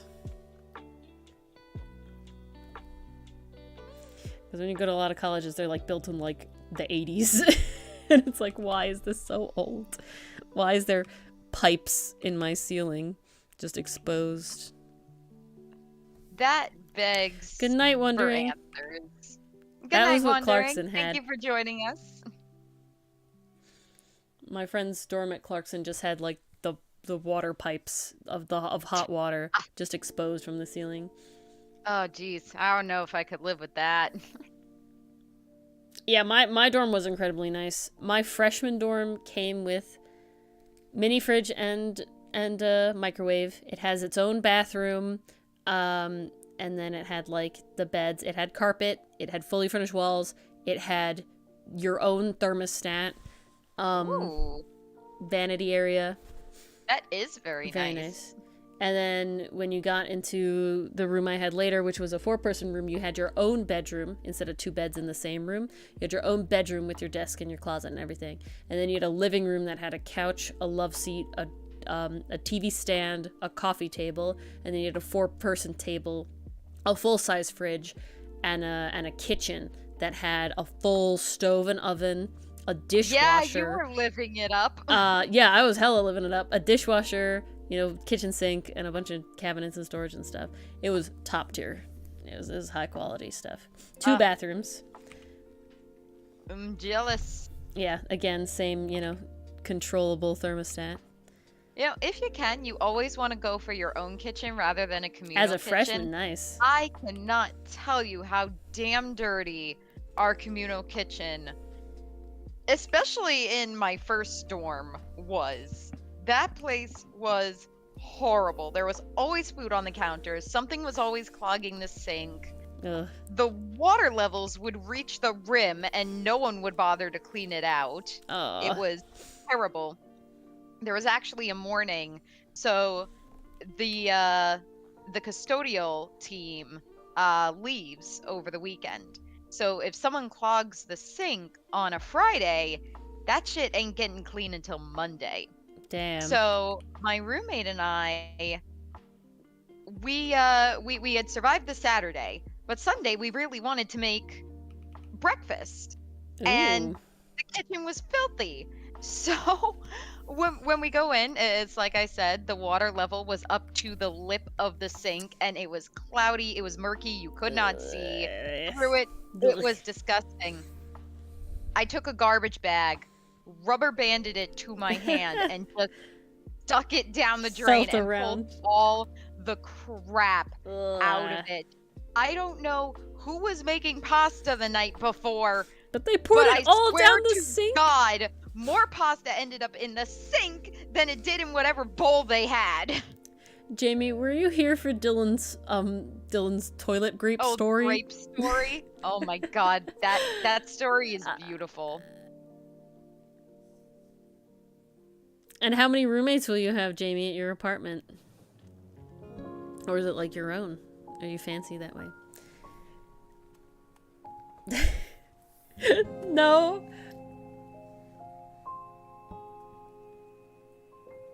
Do spill. Okay, I can't tell it as good as him. Honestly, I'm just gonna find the clip that I have from it about the toilet grapes because it's very good. I can't. It's the best. There's no other way to sort of go about it. It was told at like one of the very first streams that Dylan was ever a part of. Because it wasn't an Ace Attorney stream. It was like one of these, and he joined. It was one of the Yeah, it was one of It the was Let's one of Do these. Gold nights, Yeah, I think. yeah. Bread snakes working. Gonna look like a dork. Okay. La la la. You gotta find the good. So Wonder Song clips. Oh my god, we have some wild clips here. I'm scrolling. I have to find it. What? I thought it was. Okay, this says Ace Attorney. But I thought it was not. Alright. Maybe it's not there. Channel. What to find. Are there more panels? There are. There are. There's a lot. How many are there? I'll count. There's a lot of images for that one. Where is it? This one. This one. Holiday. This one. Oh no, I can't look at it. I'll have to look at what I sent Mars instead. Oh no! Essentially, Dylan told it very well, but the very vague story is he had a roommate that wouldn't throw away food because he didn't want to take out the trash or something. We don't actually know why. But he would just flush it down the toilet. And so Dylan would walk in and he just got grapes rolling around the toilet bowl. God. I would never want to eat like, grapes why? again after Just roll it seeing around. that. He said it so That's good though. I have to find horrible. it. Leprechaun. To find it.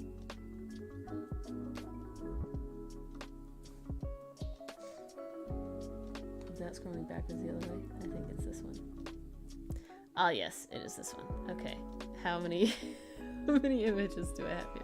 1, 2, 3, 4, 5, 6, 7, 8, 9, 10, 11, 12, 13, 14, 15. There are 16 paddles of that specific one.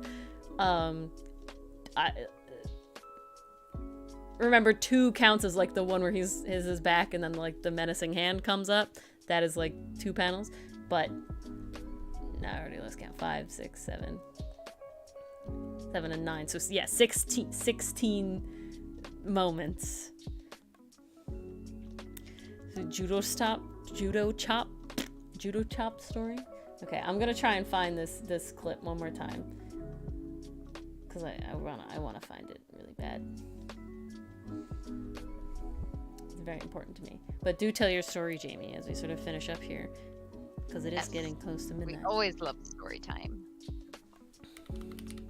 I will find it. I will find this clip. Ori's on a mission now, guys. I need it. I'm scrolling up to see if I missed it. Mars, please no. Oh, was that in reference to the sink? Yes, it was. Yeah, it was. Oh dear, Jamie.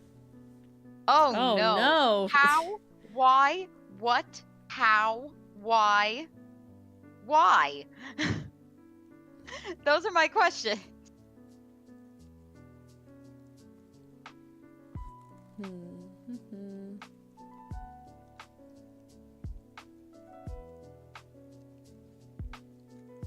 It's not that. Oh. Yeah, okay. I learned about, probably from a Reddit, I think it was from a Reddit reading story, and it would essentially, was that some guy, his whole family, they had something in the house that they called the poop knife, and it was like a butter knife that they had in like the bathroom, and it was specifically because whatever their genetics caused is that the poop was so big that it just wouldn't flush, and they had to like take the knife and cut it in half so that it would fall down the toilet, like properly and not clog. And he like went over to like his friend's house or something, and he's like in the bathroom and he's like looking for the poop knife, and he's like, where is it? And he like asks his friends, like, where's your poop knife? And they're like, what the fuck are you talking about? And that was when he realized that not everyone had a poop knife. But apparently certain households do and certain don't. So I feel like if you have specific genetics that make it so your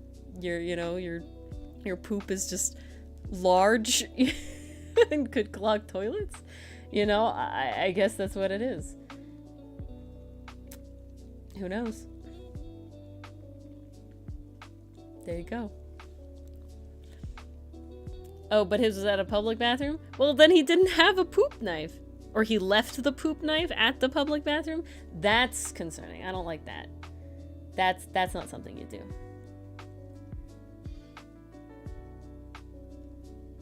That's certainly not something you do. Ah, I found it. Toilet trash and trashy toilet. Okay, I found it. Ah, perfect. I found it. Here it is. That's one. Don't, there you go, pause. And then, I knew I would find it. It was very important to me. Excuse me. Okay, there's two of them. And we're gonna do it this way. That looks better. That centers it better.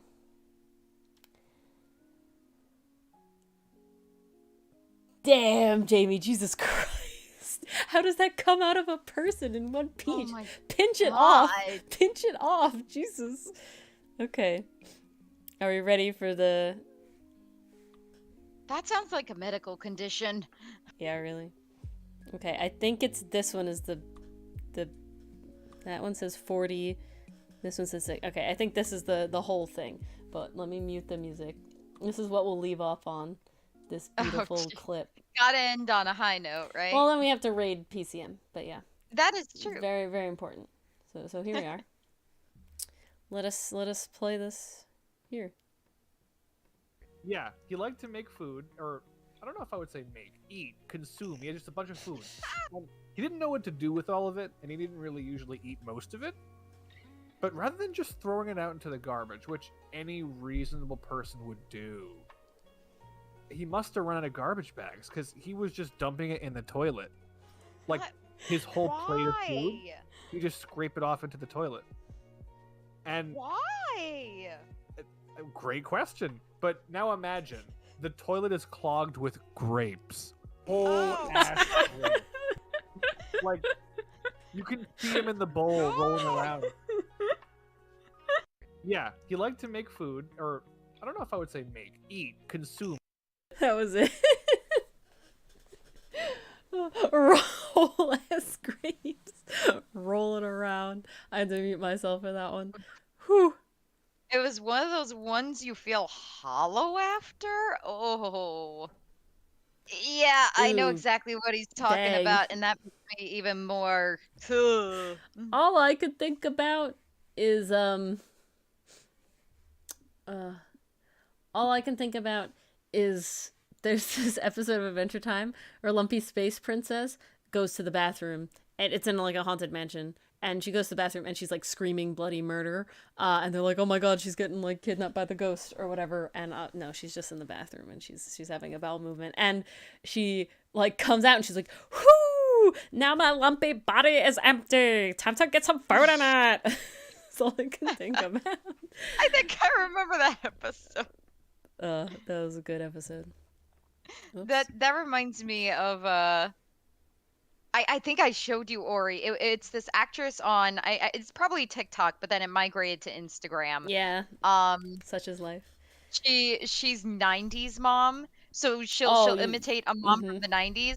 And there's this one video called 90s Mom Thinks You Have to Poop. Yes, you showed me that. It starts with her going, Matthew, now I don't know why I'm doing your dishes on dishes night. What do you mean you don't feel well? Well, have you gone to the bathroom yet? That's the problem. Finish your donut. If you're not hungry, it's probably because you didn't poop. Pooping makes room for food. Yeah. The inflections just crack me up. It also reminds me of the Jimmy Neutron's dad. Candy is dandy, but fruit makes you poop. Remember Jimbo. Oh my god. Remember Jimbo.